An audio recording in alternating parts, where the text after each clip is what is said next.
My name is Lewis Harrison, and I am 71 years old. 2 weeks ago, I drove to my daughter Maya's house to surprise her and my wife Evelyn. I was halfway up the porch steps, hand raised to knock, when a man I'd never seen before bolted out of the house next door waving his arms. "Stop!" he shouted.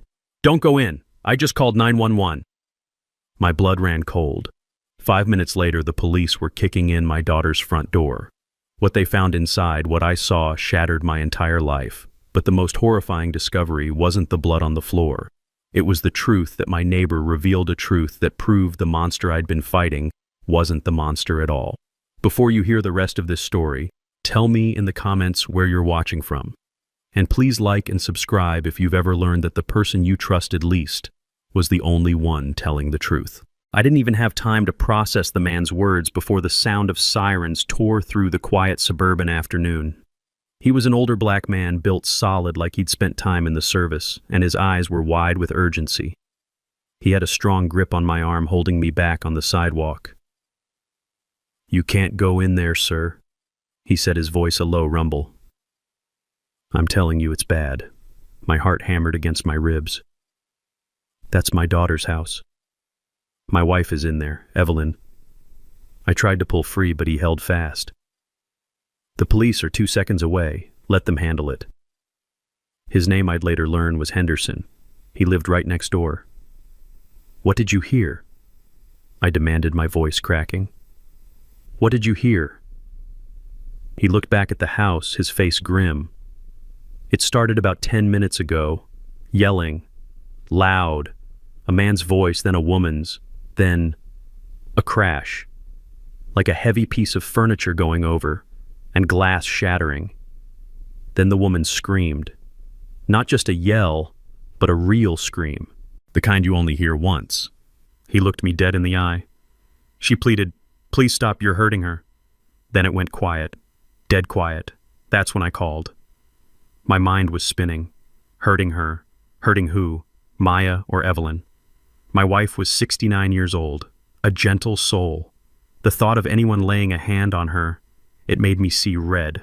The sirens were deafening now. I knew just as sure as I was standing there who was responsible. Jason. My daughter's husband. I had never trusted that man, not from the day Maya brought him home. He was white, from a wealthy family, and he had this smirk. Like he was always in on a joke the rest of us weren't smart enough to get. He managed some kind of investment fund, drove a car that cost more than my first house, and always talked down to me and Evelyn. He'd call me Lou instead of Mr. Harrison or Dad. He'd pat me on the shoulder like I was a child. I'm a retired city planner. I helped design the very streets we were standing on. I am not a child. Evelyn, bless her heart, always saw the good in people. "He's just nervous, Louis," she'd say. "He's trying to fit in." But I knew better. I saw the way he looked at Maya like she was another one of his possessions. And Maya, she just faded. My vibrant, strong-willed daughter became quiet, agreeable, always looking to him for approval. 2 weeks ago, Evelyn had driven here from our home in Atlanta to stay with them. The official reason was that Maya had a miscarriage. She needed her mother. It felt thin to me. Maya sounded off on the phone, strained. Evelyn, too. In our last call, Evelyn's voice was tight.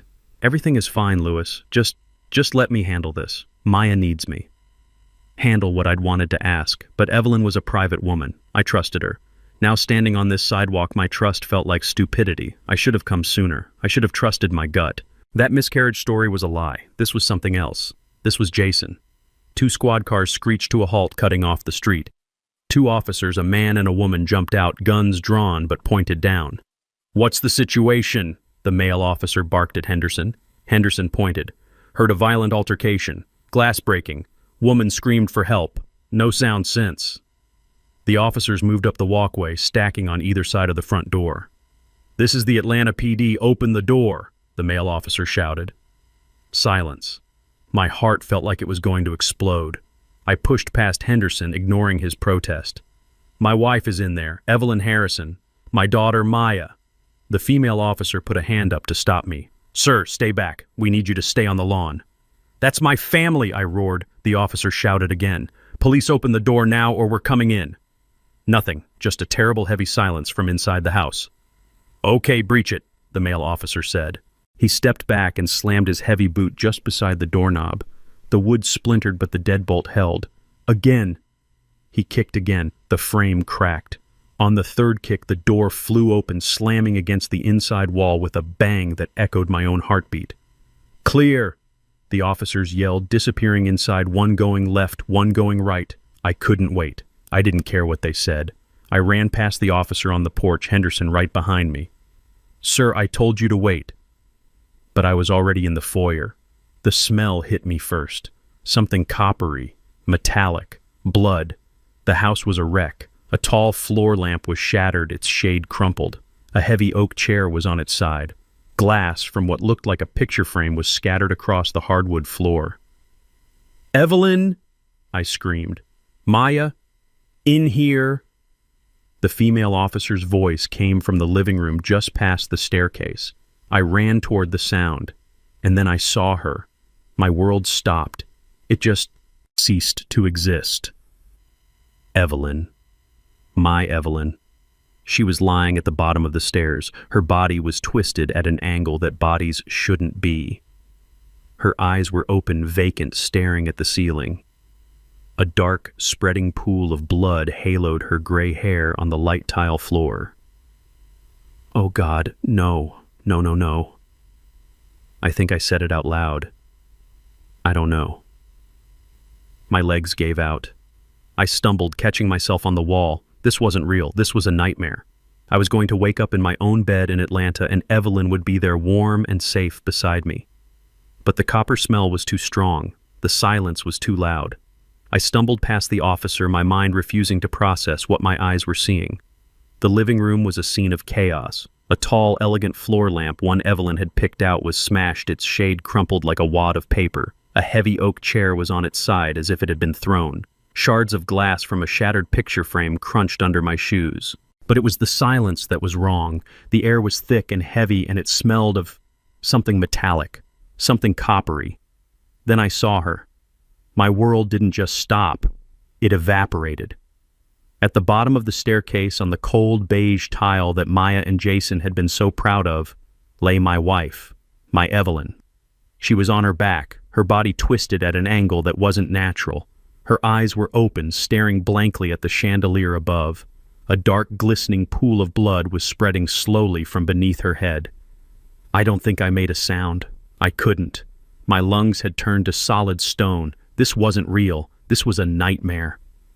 I was back in Atlanta asleep, and I would wake up, and Evelyn would be there beside me, smelling faintly of cocoa butter and books. But the coppery smell was too strong. Her hand was outstretched, palm up, her fingers slightly curled. I saw the simple gold wedding band I had placed on her finger 45 years ago. It was still gleaming. "Evelyn," I whispered. The voice that came out wasn't mine. It was a dry, cracking sound like an old leaf scraping the pavement.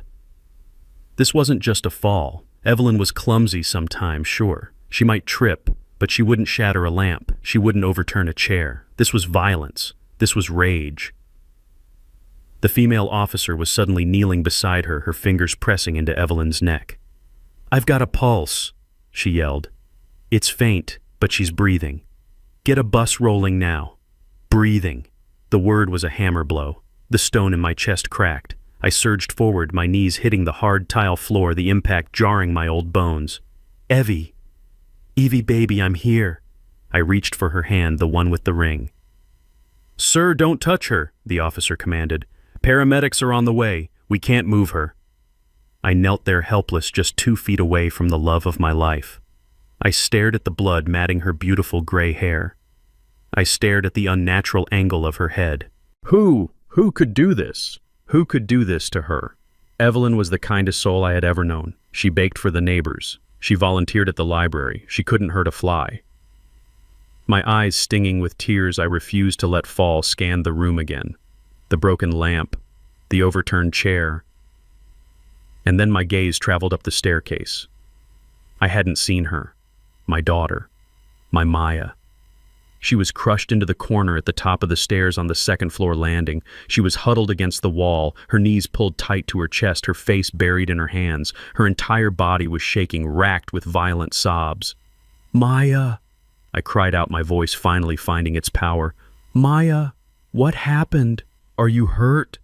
She lifted her head. Her face was a grotesque mask of terror and tears. Mascara ran in black rivers down her cheeks. She didn't look at me. She looked past me, staring at something in the room. Then her arm shot out, her finger trembling as she pointed not at me, but at the man standing just a few feet away from her at the top of the landing. It was him!" She screamed, a sound so raw and painful it ripped through the house. "He did it! He pushed her! He pushed Mama!" I followed her trembling finger, my head snapped up, and there he was, Jason. He was just standing there by the railing, staring down at the scene below. He was still holding his cell phone in his right hand. He looked dazed. His expensive dress shirt was torn at the collar, and his face. "He attacked Mama," Maya shrieked again. I saw it clearly then, even from 15 feet below. Bright, angry red scratches, 3 of them running from his left temple down his cheek, disappearing under his jaw. Defensive wounds. My God, Evelyn. My 69-year-old wife had fought him. She had fought for her life against this animal. The man I never trusted. The man I let into my family. "Police, show me your hands!" The male officer roared, his gun now unholstered and raised. He was already taking the stairs 2 at a time. Jason didn't even seem to register him. He just stood there, his mouth opening and closing, as if he was trying to speak but no sound came out. He looked completely and utterly stunned. The officer didn't hesitate. He slammed Jason against the wall face first. "You have the right to remain silent." "No," Jason finally whispered. It was the first sound he'd made. "No, she's—" "Shut up," the officer commanded, yanking Jason's arms behind his back, the sharp click of the handcuffs echoing in the stairwell. That sound snapped me out of my shock. The ice in my veins turned to fire. A pure cleansing rage, the kind I hadn't felt in decades, surged through me.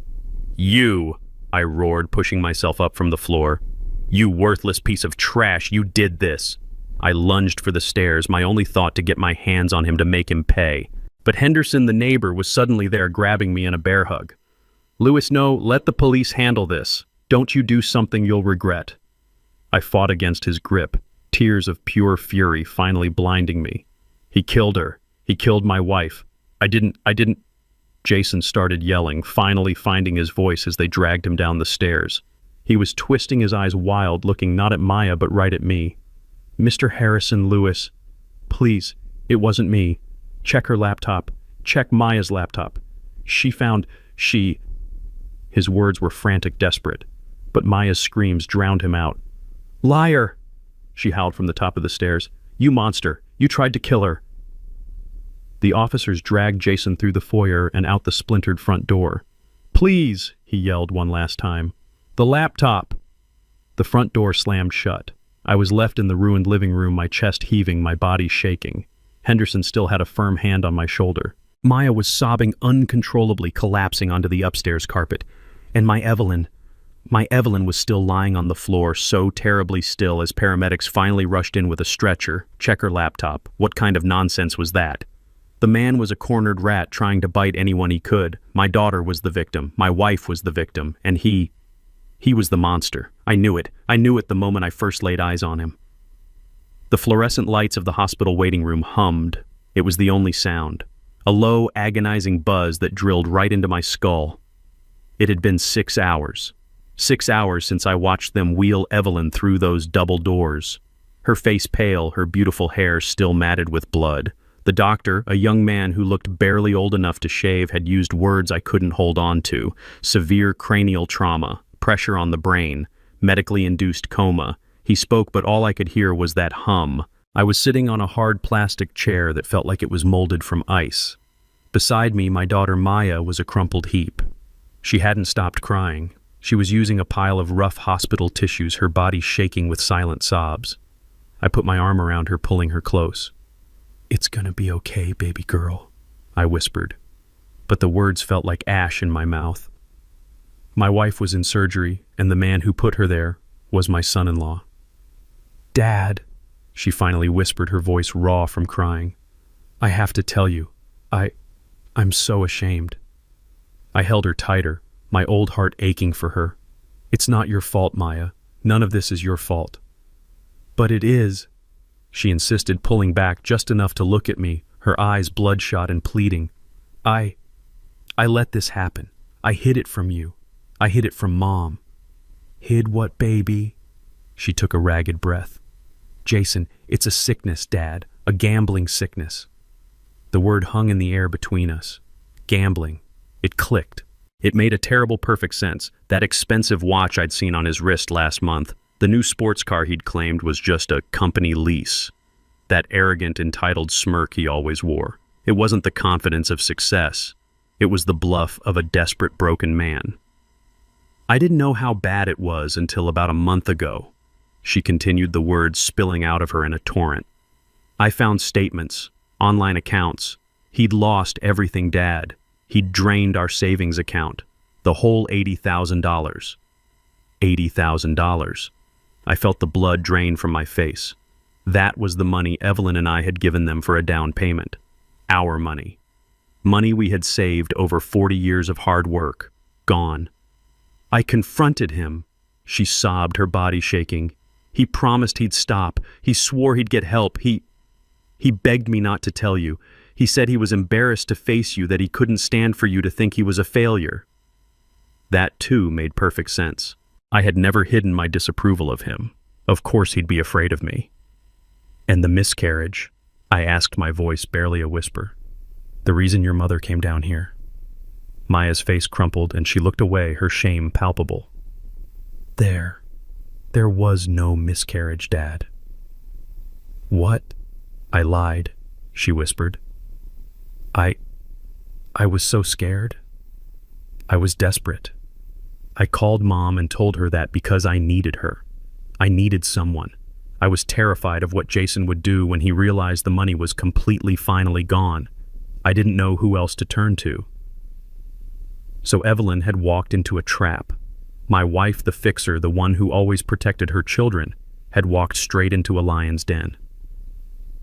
She's so smart, Dad, Maya cried, hiding her face in her hands. She's smarter than me. She must have seen the bank statements I'd hidden in my desk. She found the notices from the credit card companies. This afternoon, while I was upstairs in the shower, she confronted him. And I could picture it perfectly. My Evelyn, 69 years old, but with a spine of steel, standing up to that arrogant boy. I heard them shouting, Maya cried. I ran downstairs. Mom was holding the bank statements. She was telling him he was a thief, that he had betrayed her trust, that she was going to call the police. And what, Maya, tell me? He snapped. He grabbed her arm. He yelled at her to mind her own business. Mom tried to get to the phone and he shoved her. He shoved her, Dad, hard, with both hands. She flew backward. She hit the bottom stair and she didn't get up. She dissolved into hysterical sobs, clinging to my shirt. Her story finished. I held her, but my body was rigid. My mind was painting the picture over and over. My wife, my strong, brave Evelyn, lying broken on the floor. All because of him, because of that leech I had let into my family. I must have sat there for another hour just stewing in my own rage, rocking my daughter while she cried. The hum of the lights was the only sound. Then a new voice. Mr. Harrison. I looked up. A man in a tired suit was standing there. He looked like he'd seen too much of the world. I'm Detective Miller, he said, flashing a badge. I need to ask you and your daughter a few questions. Your wife, Mrs. Harrison. She's out of surgery. She's stable, but she's in intensive care. She's not awake. Okay, I said, helping Maya sit up. The detective looked at Maya, then at me. Your daughter gave a preliminary statement at the scene. I just want to clarify a few things. You both stated that your son-in-law, Jason Powell, pushed Mrs. Harrison down the stairs during an argument. That's right, I said firmly. My daughter saw it all. Detective Miller nodded slowly, pulling out a small notebook. The thing is, Mr. Harrison, we have a conflicting statement. My brow furrowed. Conflicting from who? From Jason? No, sir. From your neighbor, a Mr. Henderson. The man who called 911. What about him? Well, he's a veteran, says he's got sharp hearing. He's very clear on what he heard. He says he heard the argument, yes, but he says he distinctly heard a man's voice, presumably Mr. Powell, shouting, Maya, stop, and Maya, you're hurting her. He also says he heard him yell, "Give me the phone. I have to call 911." I stared at him. That's impossible. He's confused. He must have heard it backward. Maybe, the detective said, his eyes unreadable. But there's something else. We ran Mr. Powell's background. He's clean. Not even a speeding ticket. No history of violence. Nothing.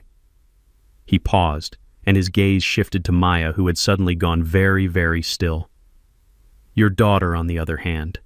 She has a sealed juvenile record, an assault charge from when she was 15. She broke another girl's arm in a fight. I stood up.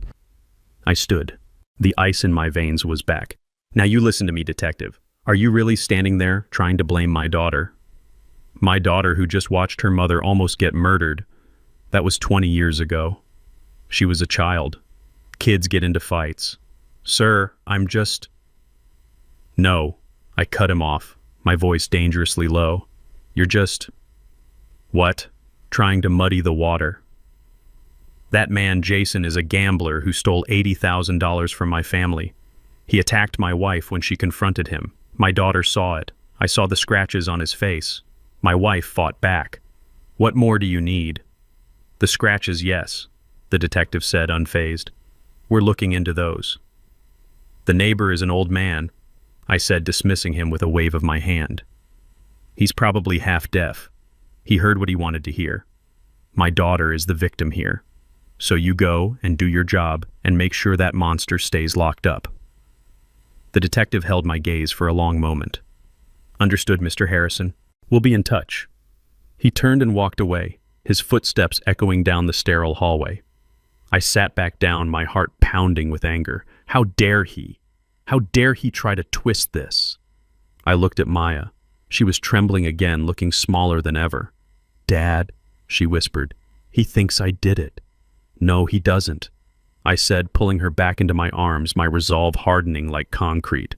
He's just a lazy cop looking for an easy out. Don't you worry, baby girl. I'm here. I won't let anyone hurt you. I believe you. And I did. At that moment, I believed her with every fiber of my being. 2 days later, I was back at the house. The yellow crime scene tape was still stretched across the splintered door frame. It felt wrong walking back in. It felt like trespassing in my own daughter's life. But Evelyn was still unconscious in that silent, sterile room, and the nurse said she needed her own things. A robe, her toiletries, her worn leather slippers. Small comforts in a world that had suddenly become hard and cold. I walked past the dark stain on the tile, my eyes fixed forward, refusing to look at it. As I stepped back outside, my hands full with a small overnight bag, I saw him. The neighbor, Henderson. He was sitting on his own porch just watching me. He didn't wave. He just stood up slowly, a man moving with the stiff precision of old injuries, and walked across the lawn that separated our two houses. Mr. Harrison, he said, his voice respectful but firm. He stopped about 10 feet away. Mr. Henderson. I nodded. I want to thank you for what you did, calling the police. You probably saved my wife's life. He just looked at me, his eyes sharp. Sir, I spoke with the detective. He came by this morning. Detective Miller. Yes, he spoke to us at the hospital. I was tired. I wanted this conversation to be over. I wanted to get back to Evelyn. I don't think he believed me, Mr. Harrison, Henderson said, and I have a feeling I need you to believe me. A knot of irritation tightened in my stomach. I was grieving. My family was shattered. I didn't have time for this old man's stories. Believe what? I said, my voice sharper than I intended. That you heard wrong. I was just at the hospital. My daughter Maya, she told me everything. That man Jason, he's a gambler. He stole $80,000 from my family. He attacked my wife when she confronted him. Henderson didn't flinch. He just stood there solid as an old oak tree. Sir, with all due respect, I've lived next door to your daughter and her husband for 3 years. I'm a widower. I'm home most of the time. My windows are open. I know what I hear. He took a step closer. And I need to tell you, sir, I spent 20 years in the United States Army, Signal Corps. My ears, my hearing, it's the only part of me that still works perfectly. I can tell you what kind of bird is in that tree just by its call, and I can tell you who does the yelling in that house. I gripped the overnight bag, the plastic handle digging into my palm. What are you trying to say, Mr. Henderson? I'm saying, he said, his voice dropping low, that in 3 years I've maybe heard Mr. Powell raise his voice twice, once during a football game, once when he dropped something heavy in the garage. But your daughter Maya, sir, she screams. She screams every week, usually Thursdays. I reckon that's when the bills come due. My blood ran cold. This was the exact opposite of what Maya said. It's always about money. Henderson continued, shaking his head. Where is it, Jason? Or you promised me, Jason. I can't live like this. And he's always the one I hear trying to calm her down. It's okay, Maya. It's okay. We'll figure it out. Just calm down. That's the dynamic, sir. It has always been the dynamic. That I stared at him, my mind scrambling. This was wrong. This was a lie. The detective had said this, and I had dismissed it. But hearing it from this man, this soldier, it felt different. That night, I said, my voice shaking, you told the police. I told them exactly what I heard. Henderson interrupted, his eyes locking onto mine. And it wasn't Thursday screaming. This was panic.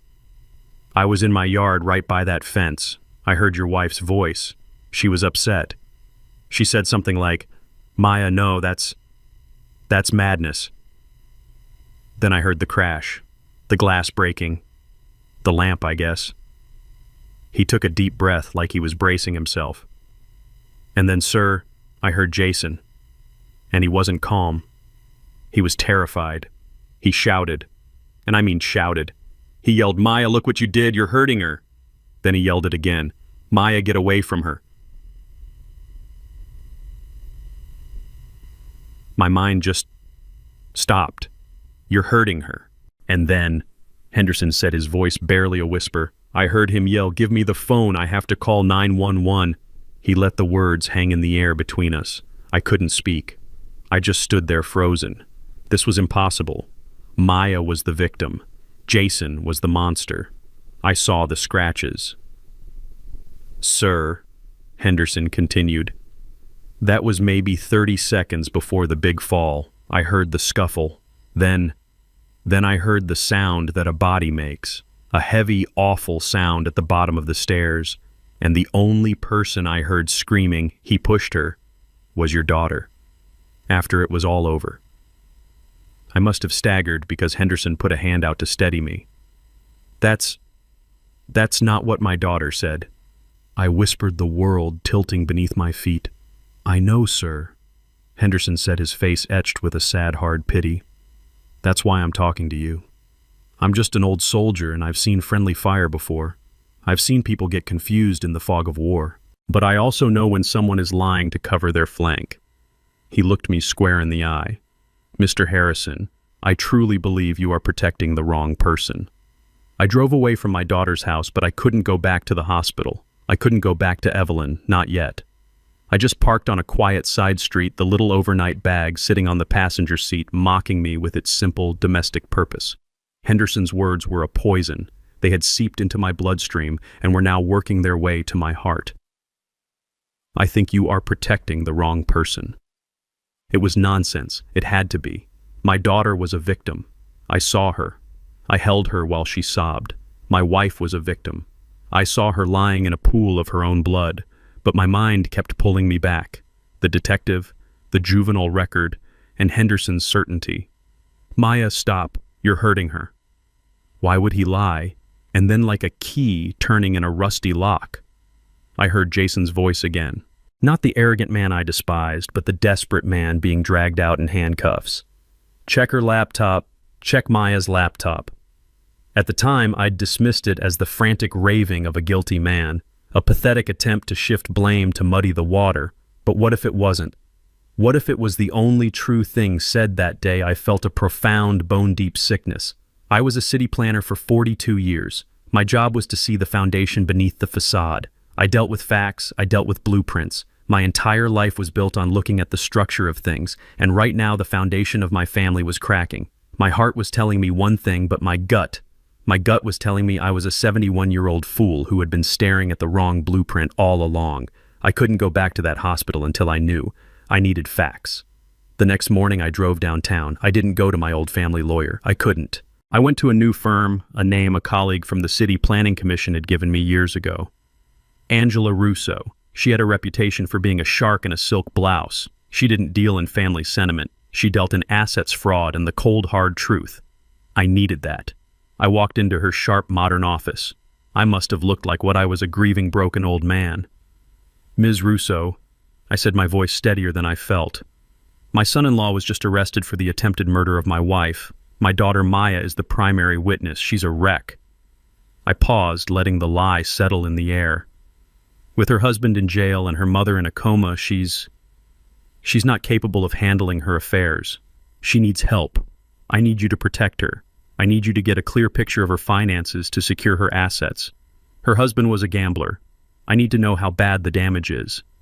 It was the perfect cover. A concerned father protecting his traumatized daughter's estate. Angela Russo just nodded, her eyes sharp, analytical. "I'll need your daughter to sign a power of attorney giving us temporary access to her financial records and personal devices." "She'll sign anything I put in front of her right now," I said. And she did. That afternoon at the hospital, Maya signed the papers without even reading them, her tears staining the ink. "Thank you, Daddy," she'd whispered, clinging to my hand. "You're the only one I can count on." The words felt like a splinter of glass being pushed into my heart. It took Angela Russo less than 24 hours. My phone rang the next morning. It was her. "Lewis," she said. She didn't use Mr. "You need to come to my office, now." The line went dead. I sat in that same stark, modern chair. Angela didn't offer me coffee. She didn't offer condolences. She simply slid a thick stack of bank statements across her polished glass desk. "You hired me to find out how much damage your daughter's gambler husband did," she said, her voice flat, devoid of emotion. "You were right about the damage, Lewis. You were just wrong about who was holding the hammer." I stared at the papers. My hands were shaking. They were withdrawals from the joint savings account, dozens of them, 10,000, 15,000, 5,000, all transferred to offshore websites, sites with names like Slots Royale and Vegas Palace Online. A total of $80,000, gone in 6 months. This is what he did," I whispered. "No," Angela said. I cross-referenced the timestamps. Every single transfer was made from an IP address registered to your daughter's personal laptop. Jason Powell was verifiably at his office in documented meetings during every single one of these transfers. This wasn't Jason Lewis. This was Maya. "No," I said. It came out as a croak. "No, that's not possible." She told me. She told me he was the gambler. Angela leaned forward, her eyes merciless. "She lied. And that Lewis is not the only lie. You told me your wife was visiting because your daughter had suffered a miscarriage." I nodded, my mouth too dry to speak. "I pulled the local hospital and OB/GYN records for the last 6 months. Your daughter was never pregnant. There was no miscarriage. She was never a patient." The room tilted. The air hummed. The miscarriage was a lie. A fabrication. A cold, calculated maneuver. Then why?" I stammered. Why did Evelyn go to her?" "You tell me, Lewis," Angela said. "Why does a compulsive gambler who just lost $80,000, the exact amount you gave them for a down payment, suddenly need her mother to visit?" She was luring her. She was luring Evelyn there to get more money. My wife, my Evelyn, hadn't just stumbled into an argument. She had been summoned to her own execution. Angela wasn't finished. She spun her laptop monitor around to face me. "Jason's frantic last words," she said. "Check the laptop." He was right. You should have checked. On the screen was an email chain between Maya and Jason dated 1 week before the attack. My vision was swimming. Angela read the words out loud for me, her voice cutting through the silent room. "It's from Jason to Maya," she said. "Maya, I can't do this anymore. I just checked the joint account. It's empty. You promised me you'd stopped. You promised me. We're going to lose the house, Maya. We're going to lose everything." I put my head in my hands. I couldn't breathe. "Scroll down," I managed to say. Angela clicked. Maya's reply, "It's just a setback, Jason. I can win it back. I just need a little more. Your parents have money, or just ask your dad. Just don't tell mine. Please, Jason, don't tell them. I can fix this." And then the final email, the one that sealed all of our fates, from Jason. "No more lies, Maya. I am done. I am done covering for you. I am done watching you destroy yourself. I'm calling your parents. I'm telling them everything. You need help, and if you won't get it, I'm going to get it for you. I love you, but I won't be your accomplice anymore." Angela looked up from the screen, her gaze pinning me to the chair. "That email was sent at 1:17 p.m. on Tuesday, Lewis. Your neighbor's 911 call was at 4:30 p.m. That was the argument your wife walked into. He wasn't attacking her. He was trying to get help. He was trying to tell the truth." I left Angela Russo's office, but I couldn't drive. I couldn't go anywhere. I walked out onto the busy Atlanta street, and the noise of the traffic, the horns, the chatter of people on their lunch breaks. It all just hit me like a physical wave. I stumbled over to a concrete bench at a bus stop and just put my head in my hands. I was wrong. It wasn't a small mistake. It wasn't a misunderstanding. It was a catastrophic failure of judgment. I, Lewis Harrison, a man who had prided himself on seeing the structure of things, a man who planned city grids, had failed to see the rot in the foundation of his own family. I had let my prejudice, my simple, ugly bias against Jason, blind me completely. I felt sick, physically ill. I thought about Jason sitting in a jail cell right now. I thought about the scratches on his face, the ones I had pointed to as proof of his guilt. My God, Evelyn must have done that. Or Maya. He had been attacked, and I had been part of the mob that threw the stones. He had been trying to protect my wife. He had been trying to get help. He was the only one telling the truth. And I, in my arrogant blindness, had helped my daughter, the real monster, lock him away. The shame was so thick I felt like I was choking on it. My phone buzzed in my pocket, making me jump. The vibration felt like an electric shock. I fumbled for it, my hands shaking. It was the hospital. "Mr. Harrison," a nurse's voice. "Your wife, she's waking up. She's out of the coma. The doctor thinks you should come." I don't remember the drive. I don't remember parking. I just remember bursting through the automatic doors of the ICU, my heart pounding a frantic, terrified rhythm. When I got to her room, Maya was already there. She was sitting in the chair by the bed, her back to the door. She was holding Evelyn's hand, stroking her hair. Evelyn's eyes were open. Just barely. They were fluttering, filmed over with medication, confused, trying to focus on the ceiling. "Mama," Maya was saying, her voice thick and soft. "Mama, you're back. You're awake. Oh, thank God." Evelyn made a small sound, a faint, dry groan. Her eyes, clouded with pain, tried to find the source of the voice. "Shh, shh. It's okay," Maya cooed, squeezing her hand. "You're safe now. I'm right here. Dad's here too. We're all here." I stood in the doorway, my feet bolted to the floor. I was frozen, watching the performance. It was masterful. She was the loving, devoted daughter, her voice trembling with what anyone else would mistake for relief. Evelyn's eyes slowly moved, finally landing on Maya's face. "We got him, Mama," Maya whispered, leaning in so close her hair brushed the pillow. "He can't hurt us anymore. Jason. He's in jail. The police took him away. He's gone. You're safe. We're all safe now." I watched the words hit Evelyn. I watched my wife, weak and battered, try to process this new information. Maya was reinforcing the lie, cementing it, using Evelyn's vulnerable, foggy state to build her false narrative before I could get to her. But I was watching my wife's face. I know Evelyn. I have known her for 45 years. I know the way her eyes crinkle when she smiles. I know the way her jaw sets when she's angry. And I know what she looks like when she's afraid. I was expecting to see relief. I was expecting peace, a softening, a release of tension. That is not what I saw. As Maya spoke, Evelyn's eyes didn't soften. They widened, just a fraction. But I saw it. I saw the monitor beside her bed, the little green number tracking her heart rate. It had been steady beeping quietly at 72. When Maya said, "Jason's in jail," it jumped. 78, 84, 90. It wasn't relief, it was panic. Her gaze shifted, moving past Maya, searching the room frantically. She wasn't looking at Maya, she was looking for something, or someone. She wasn't reacting like a victim who had just been told her attacker was captured. She was reacting like a hostage who had just learned her only rescuer was gone. Maya, lost in her own performance, didn't notice.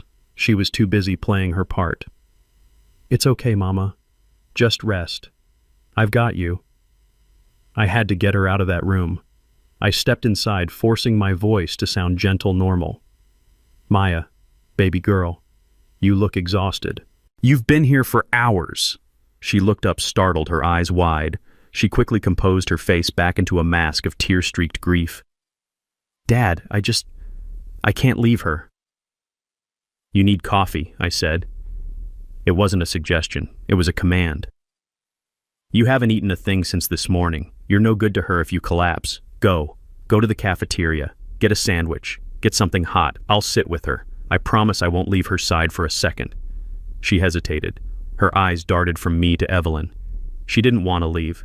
She didn't want to leave her mother alone with me. Not now. "Go," I said, a little more force in my voice. "That's an order, young lady. I'll call you if anything changes. Go." She finally relented, giving Evelyn's hand one last tight squeeze. "I'll be right back, Mama. I love you." She walked past me, sniffing, still the perfect picture of the devoted daughter. The moment the door clicked shut, I moved to the bedside. The room was heavy with the smell of antiseptic and the quiet, steady beep of the heart monitor. I took Evelyn's hand. Her skin was so cold, so papery. "Evelyn," I whispered, leaning in close. "Evie, it's me. It's Louis. You're safe. I am here." Her eyes found mine. They were filled with a desperate, terrifying urgency. "Evie, what happened?" I whispered. "I need the truth. I know about Maya. I know about the gambling. I saw the laptop. I know Jason was trying to get help. Just tell me what happened." Her lips cracked and began to tremble. A small dry sound came out, a little click. She tried to swallow. "It's okay." I soothed, my heart breaking. "It's okay. Just whisper. I'm right here. I'm listening." Her eyes filled with tears. Not the performance tears of her daughter, but real hot tears of terror. They welled up and spilled over, running down her temples into her matted hair. She whispered. Her voice was a dry rasp, barely air. "What, Evie? What was it?" "It was Maya," she breathed. The words were a tiny puff of air. My heart shattered. "I know, baby. I know she lied. Was it just the money? Did she just panic?" Evelyn shook her head, a tiny agonizing movement that I could see cost her everything. The tears came faster. "She found what, Evelyn? What did she find?" Her gaze was locked on mine. She was using every last ounce of her strength, every bit of life she had left, to push the words out. "She found my will." The word hit me like a physical blow. The will. Our will. What about it? It all goes to her anyway.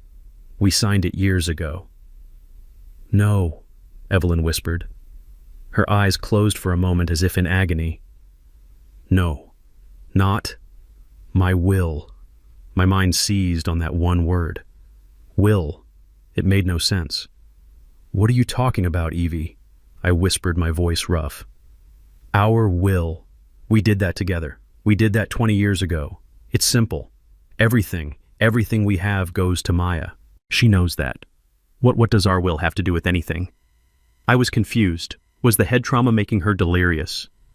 Was she mixing things up? I squeezed her hand gently. "Baby, it's okay. The will is fine. It's all taken care of. It all goes to Maya. It's fine." Evelyn's eyes. Those beautiful brown eyes I had known my entire adult life stared at me with a terrifying clarity. The fog was gone. This was not delirium. This was truth. A single tear rolled down her temple. "No," she whispered, the sound scraping her dry throat. "No, Louis. Not our will. My will. My will." The words hung in the sterile, beeping air. I didn't understand. "Your will. We were married. We have one will, one life." "What are you talking about?" Evelyn tried to take a breath. It hitched in her chest. I saw a flash of pain cross her face. "Please, Evie, don't talk if it hurts." "I must," she insisted. "You don't know." She closed her eyes for a moment, gathering what little strength she had. When my Aunt Josephine died, 20 years ago. Remember? I nodded. Of course. The funeral in Chicago. You were gone for a week. She left you that little porcelain music box. Maya used to love it. She didn't just leave me the music box, Louis, Evelyn whispered. She left me everything. I frowned. Everything, Evie. Your aunt was a seamstress. She lived in a tiny apartment. What are you? She lived like that. By choice, Evelyn breathed. Her husband, my uncle, he had invested, years ago, smartly, when he died. He left it all to her, and she left it all to me. She was the only one who knew my secret. Secret, Evelyn, you're scaring me. What are you talking about? Her eyes met mine, and in them I saw a secret she had carried for 2 decades, a burden she had carried alone. She left me $1.2 million. The number was absurd. It was a cartoon number. It meant nothing. $1.2 million. I almost laughed. It had to be the trauma. Evie, baby, you're confused. I invested it. She interrupted, her voice gaining a desperate paper-thin strength. Like she taught me. I never touched it. I just let it grow. For 20 years. For us.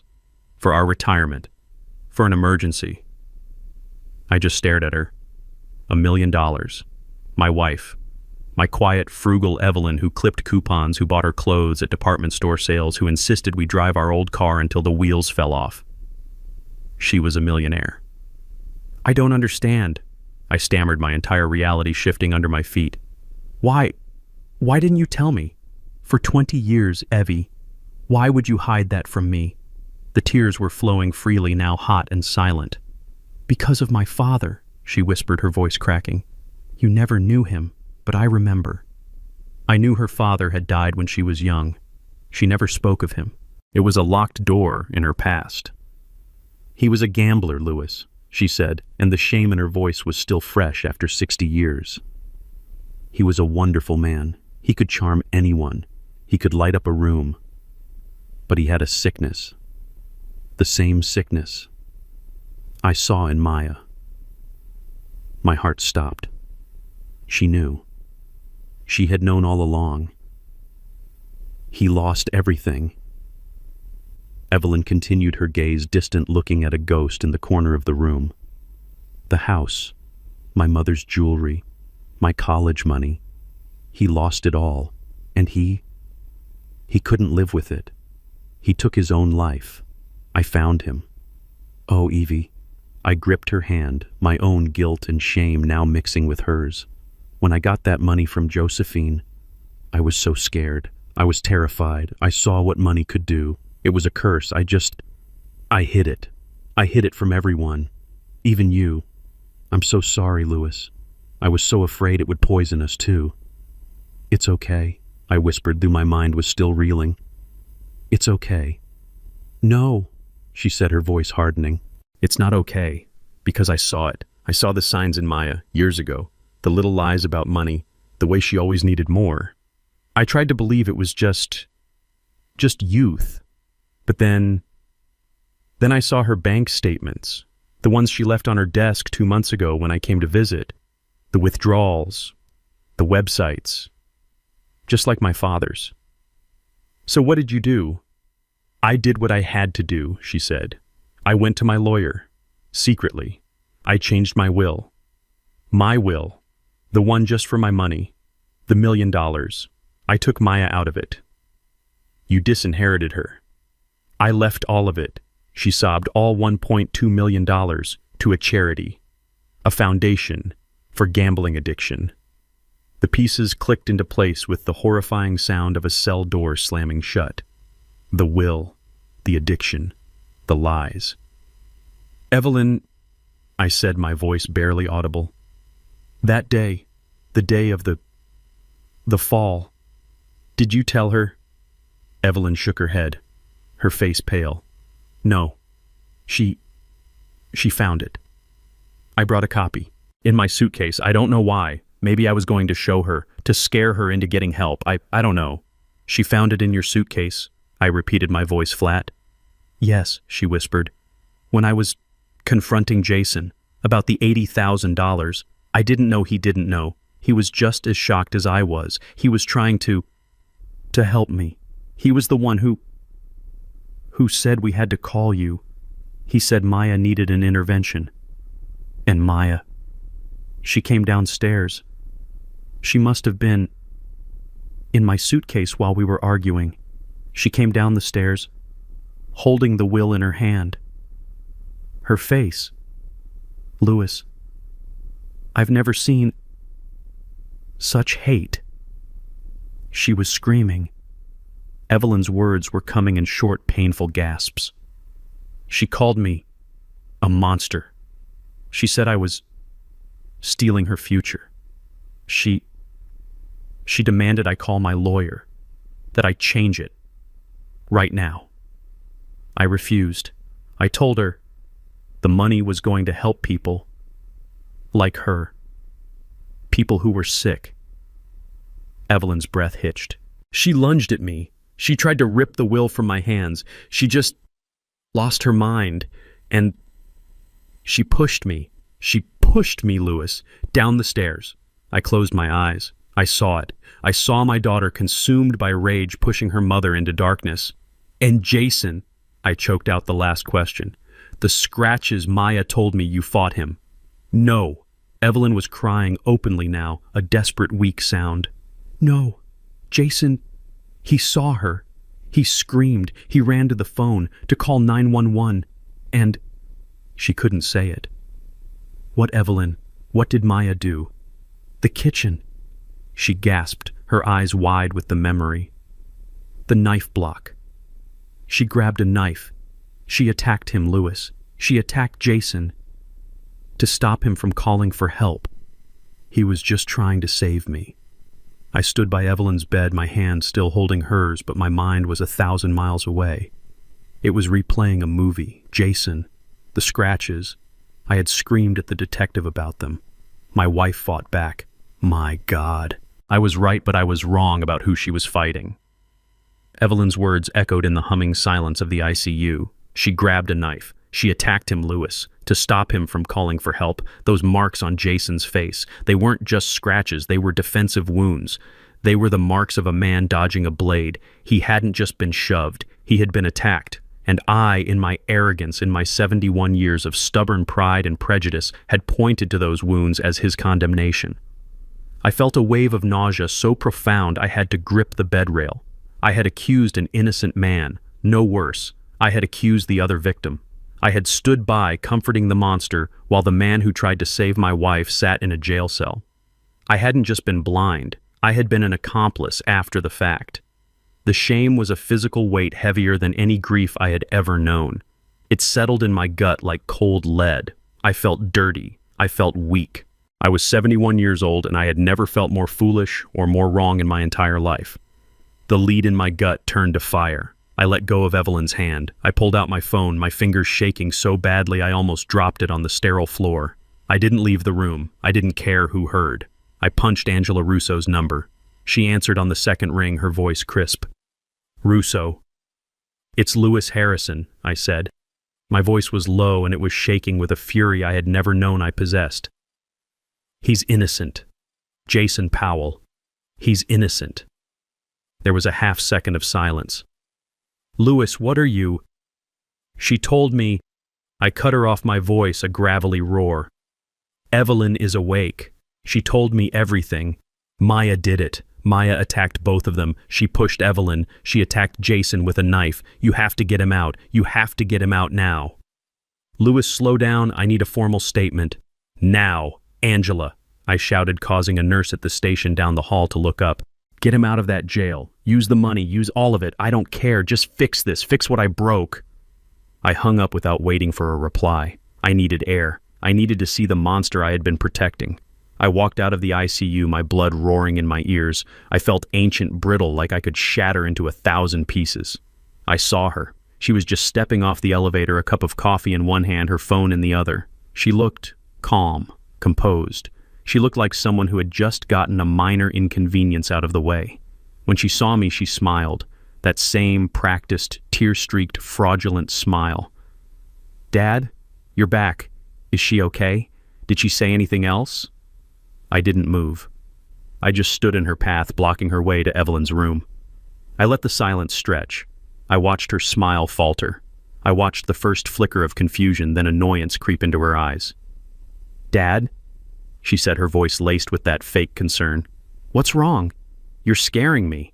"She's awake," I said. My voice was flat. Dead. "I know I saw her just—" "No." I cut her off. "You don't know. You weren't there just now. I spoke to her. I really spoke to her." I watched her grip tighten on the coffee cup. I could see the tiny tremor in her hand.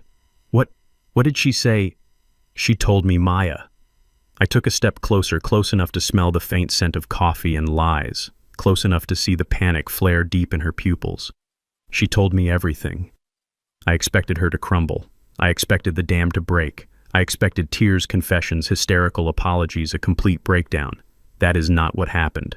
Maya didn't cry. She didn't flinch. She didn't even look guilty. Instead, something in her eyes went cold, as if a steel door had slammed shut behind them. The terrified, grieving daughter I had been comforting for 2 days vanished. She just disappeared. In her place was a stranger, a cold, assessing, reptilian stranger. She let out a small, sharp laugh. It was the most terrifying sound I had ever heard. "She told you everything," Maya repeated. Her voice was no longer soft. It was dripping with a sarcasm that chilled me to the bone. Did she tell you a new set of lies?" I was so stunned I couldn't speak. "Think about it, Dad," she said, and the way she spat the word made it an insult. "The woman just had her head bounce off a tile floor. She's full of painkillers. She's confused. The doctor said she would be confused. She's probably hallucinating. She doesn't know what she's saying." "She wasn't hallucinating," I managed to say. "She was telling the truth, about the will, about the knife." "The will." Maya laughed again, a sound completely devoid of humor. "Oh, this is rich. This is what it's about." She took a step toward me, and for the first time in my life, I actually felt a flicker of fear for my own daughter. "Let me ask you something, Dad," she said, her voice dropping to a conspiratorial whisper. "You're standing here ready to believe a woman who just admitted she lied to you. She lied to you, her husband, for 20 years. About $1.2 million. The words hit me like a slap. She was right. Evelyn had lied to me. "She hid a fortune from you, Dad." Maya pressed her eyes glittering. "From her husband. For decades. She's a liar. A proven professional, lifelong liar. And I'm your daughter. Your blood."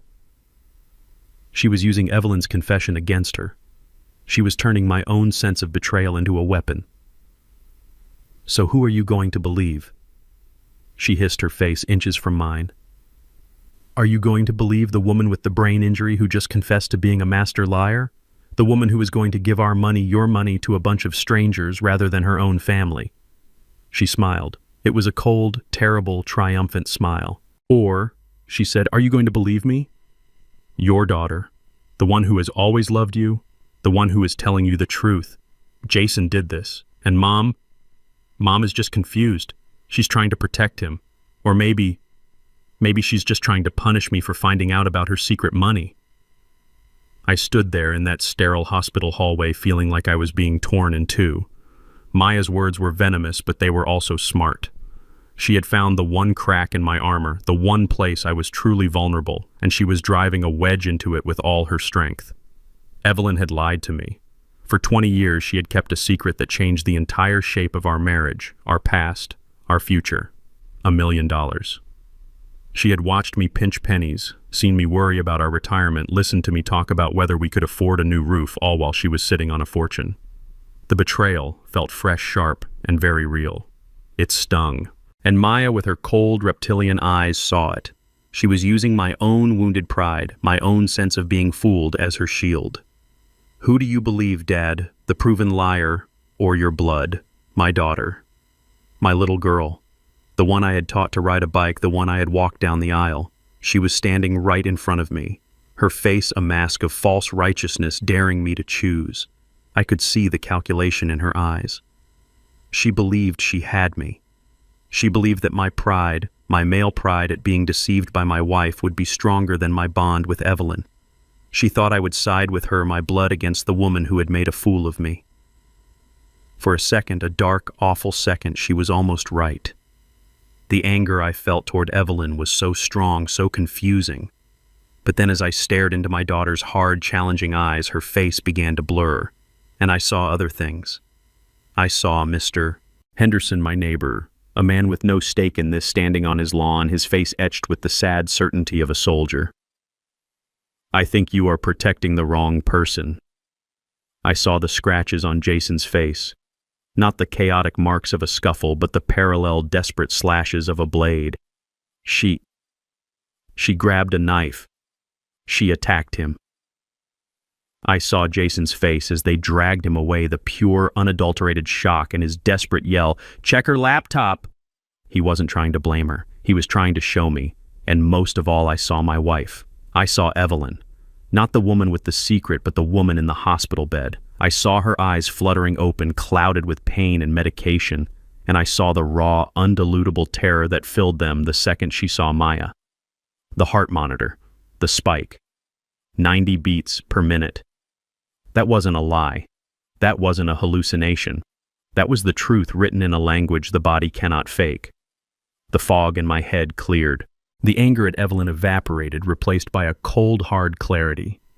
Yes, Evelyn had lied to me about money. But Maya was lying about everything. One lie was born from a place of fear, a fear rooted in her own family's trauma. The other was born from a place of pure, dark, bottomless greed. I looked at my daughter, the stranger wearing my daughter's face. I took a slow breath. I felt 71 years of life settle back into my bones, not as a weakness, but as a weight, as judgment. "I believe my wife," I said. My voice was quiet, but it cut through the hallway tension like a razor. Maya's smirk wavered, the first sign of a crack in her perfect composure. "What?" I said, "I believe my wife." I repeated, tasting the words. "And I believe the man I hated. I believe Jason." The color drained from Maya's face. This was not the move she had calculated. This was not in her plan. "Dad, you can't." She admitted she hid money. I said, my voice rising, growing stronger. She didn't admit to pushing herself down a flight of stairs. She didn't admit to faking her own terror. She didn't admit to framing an innocent man. "You did that. You did all of this." "No," she shrieked, the mask completely shattering, revealing the desperate, cornered animal underneath. "No, you're wrong. You're a fool. She's lying. She's manipulating you just like she's manipulated everyone. She's not the one who lied about a miscarriage to lure her mother into a trap," I roared back, my voice echoing in the sterile corridor. "She's not the one who drained her family's savings. She's not the one who attacked a man with a knife to stop him from calling 911. "He's lying. She's lying." Maya screamed, her hands balling into fists. "You're a stupid old man. You're weak, just like he is. You'd believe that white trash gambler over your own daughter." She raised her hand. I saw it coming. She was going to hit me. Just as she had pushed her mother, just as she had cut her husband, now she was going to strike her father. "That's enough, Ms. Powell." The voice was calm, male, and right behind her. Maya froze, her hands still in the air. She spun around. Detective Miller was standing there, his face hard, his hand resting on his service weapon. He wasn't alone. 2 uniformed officers were with him. "You're under arrest, Maya," he said, "for the attempted murder of Evelyn Harrison and the aggravated assault of Jason Powell." Maya did not take it well. The moment the steel cuff snapped around her wrist, the grieving victim disappeared and a cornered animal took its place. She lunged, twisting in the officer's grip, not toward the detective, but toward me. "You—" She shrieked, her voice a raw, ugly sound I had never heard before. "You did this, you senile old fool! You believe her! You believe them over me! Your own blood!" The uniformed officers were strong, but she fought them with a wild, terrifying strength. "You will regret this," she screamed, her face purple with rage. "He's a gambler. He's a liar. He attacked my mother. Dad, do something. Tell them they're wrong." I just stood there, my legs shaking, my heart a cold, dead stone in my chest. I couldn't move. I couldn't speak. I just watched as the daughter I had raised, the little girl whose scraped knees I had bandaged, was dragged backward down the hallway, fighting, kicking, and spitting. "You'll never see me again," she howled just before they pushed her into the elevator. "I hate you. I hate all of you." The silver doors slid shut, cutting off her scream. The silence that flooded the hallway was heavier, more profound than any sound. It was the sound of a life ending, the sound of a family that had just ceased to exist. Detective Miller let out a long, slow breath. He looked at me, his eyes filled with a professional pity I found almost as painful as Maya's hatred. "Mr. Harrison, I know this is a lot. We're processing her. We're also processing the immediate release of Mr. Powell. He's on his way out now." My stomach dropped. Jason. I had to face him. I had to look at the man I had wrongly accused, the man I had despised, the man I had helped put in jail. What do you say to a man like that? How do you apologize for a sin so profound? I nodded numbly, and the detective walked away, his radio squawking. I made my way to the hospital lobby, sinking onto one of the hard plastic chairs. The bright, cheerful art on the walls felt like an insult. I just stared at the automatic doors, waiting. 5 minutes passed. 10. Then the door slid open, and he walked out, flanked by a single police officer. He looked broken. He hadn't slept. He hadn't shaved. His expensive suit was wrinkled, his shirt still torn at the collar where Maya had attacked him. The angry red scratches on his cheek looked even more vivid in the lobby's bright light. He was carrying a small plastic bag with his wallet and keys. He saw me, and he just stopped. He stood there about 20 feet away, not angry, not yelling, just looking at me. His eyes were empty. He looked like a man who had walked through hell and hadn't quite come back. My throat was tight, my palms were sweating. All my life I'd prided myself on being a man who said what he meant, a man of conviction. But standing there in front of the man I had wronged so deeply, I was a coward. I had no words. I stood up slowly, my old joints cracking. "Jason," I said. My voice was a dry croak. I faltered. What could I say? "I'm sorry." It was a pathetic, tiny word for such a massive betrayal. I tried again, my voice shaking. "I was wrong. I was so wrong." Jason just watched me. He didn't speak. He didn't move. He didn't make it easy for me. He didn't say, "It's okay," because it wasn't. I saw the laptop. I pushed the words out, desperate to fill the awful silence. "The lawyer, Ms. Russo, she showed me. The emails, the gambling. I didn't know." "No," he said. His voice was hoarse, raw. "You didn't." "I thought it was you," I stammered. "I thought you were the gambler, the monster."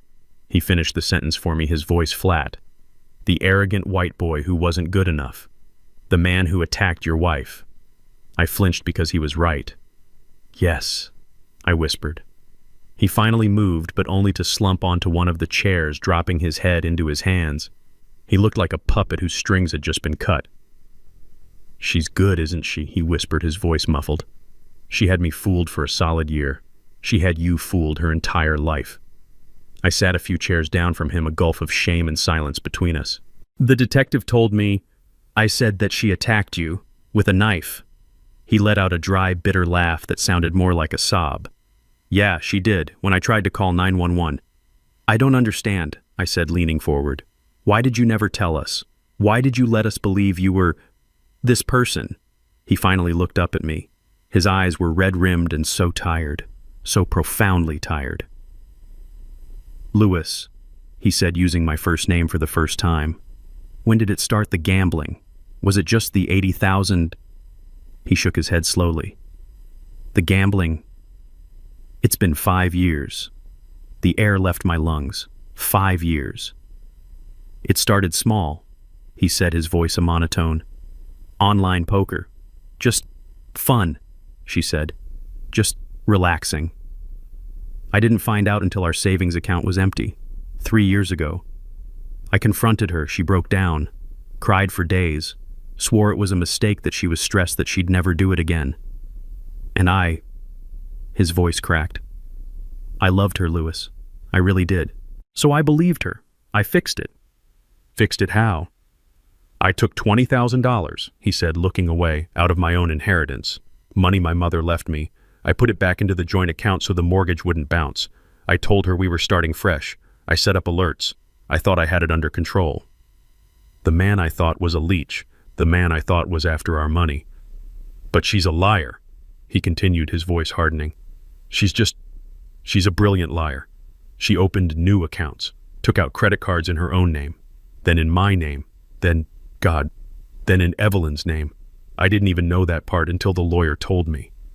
So all this time, he said, his voice rising with a frantic, bitter energy, I've been playing defense. I've been a dam trying to plug the holes she was blowing in our lives. I'm not a gambler, Lewis. I hate it.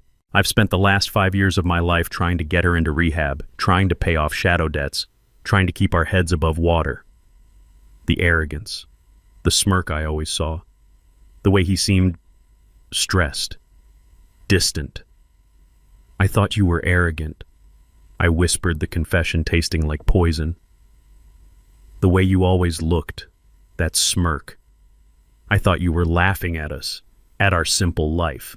He looked at me, and for the first time I saw the real Jason.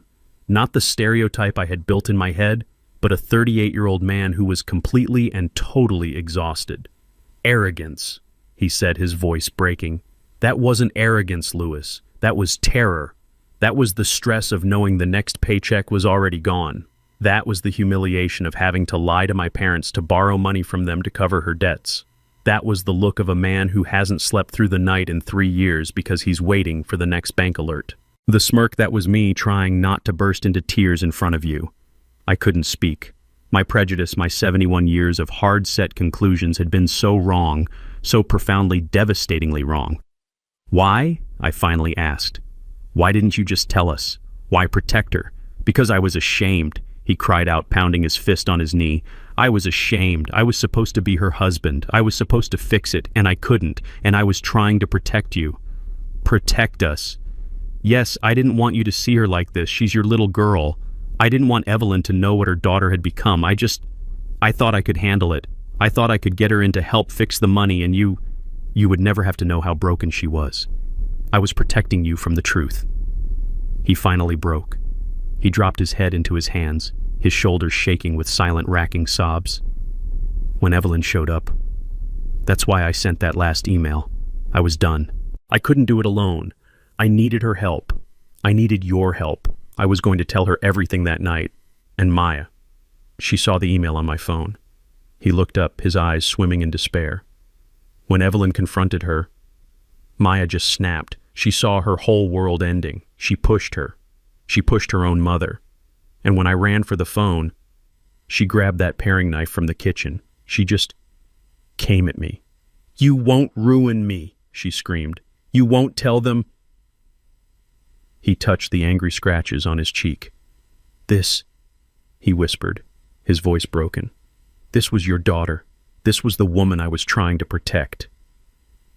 The trial began 4 months later. 4 long months of watching Evelyn learn to live in a body that had betrayed her. She went through grueling physical therapy every single day. She had to learn to walk again. Her balance was gone. Her left hand trembled, but she never complained. She just worked her jaw set with a silent, terrifying determination. I sat with Jason in that sterile hospital waiting room for weeks. We barely spoke. What was there to say? We just sat in a shared, heavy silence. We were 2 men bound together by a tragedy we couldn't comprehend, waiting to see if the woman we both loved would ever be the same. When the trial started, I sat in the front row right behind the prosecution. Evelyn insisted on sitting beside me. She refused the wheelchair the hospital had provided. She walked into that courtroom, her back straight, leaning heavily on a 4-pronged cane. Every step was a visible, agonizing effort, a quiet act of defiance that screamed louder than any words. Across the aisle, Jason sat alone. He wore a simple dark suit. He looked tired, but he was calm. He was here to testify against the woman he had once loved. Maya's lawyer, a slick man in a suit that cost more than my first car, began his opening statement. And it was exactly what Angela Russo, our lawyer, had warned us it would be. He didn't just defend Maya, he attacked us. He painted a picture of a dysfunctional family, a web of lies and secrets where Maya was the real victim. He described Jason as a failed investor, a man with a volatile temper who had isolated Maya from her loving parents. He told the jury Jason was a chronic gambler who had drained their accounts dry. Then he turned on me. He described me as a controlling, prejudiced father-in-law, a man who had despised his son-in-law from the moment he laid eyes on him simply because he was white. I felt the blood rush to my face. I felt the stares of the jury. I wanted to stand up and shout, but I just gripped the wooden bench, my knuckles white. But he saved his real venom for Evelyn. This was the lowest blow.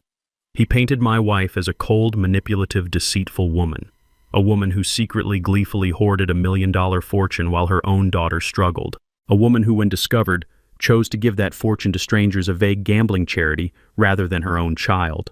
He painted Maya's discovery of the will not as a motive for murder, but as the ultimate act of maternal rejection. He was painting Maya as the victim.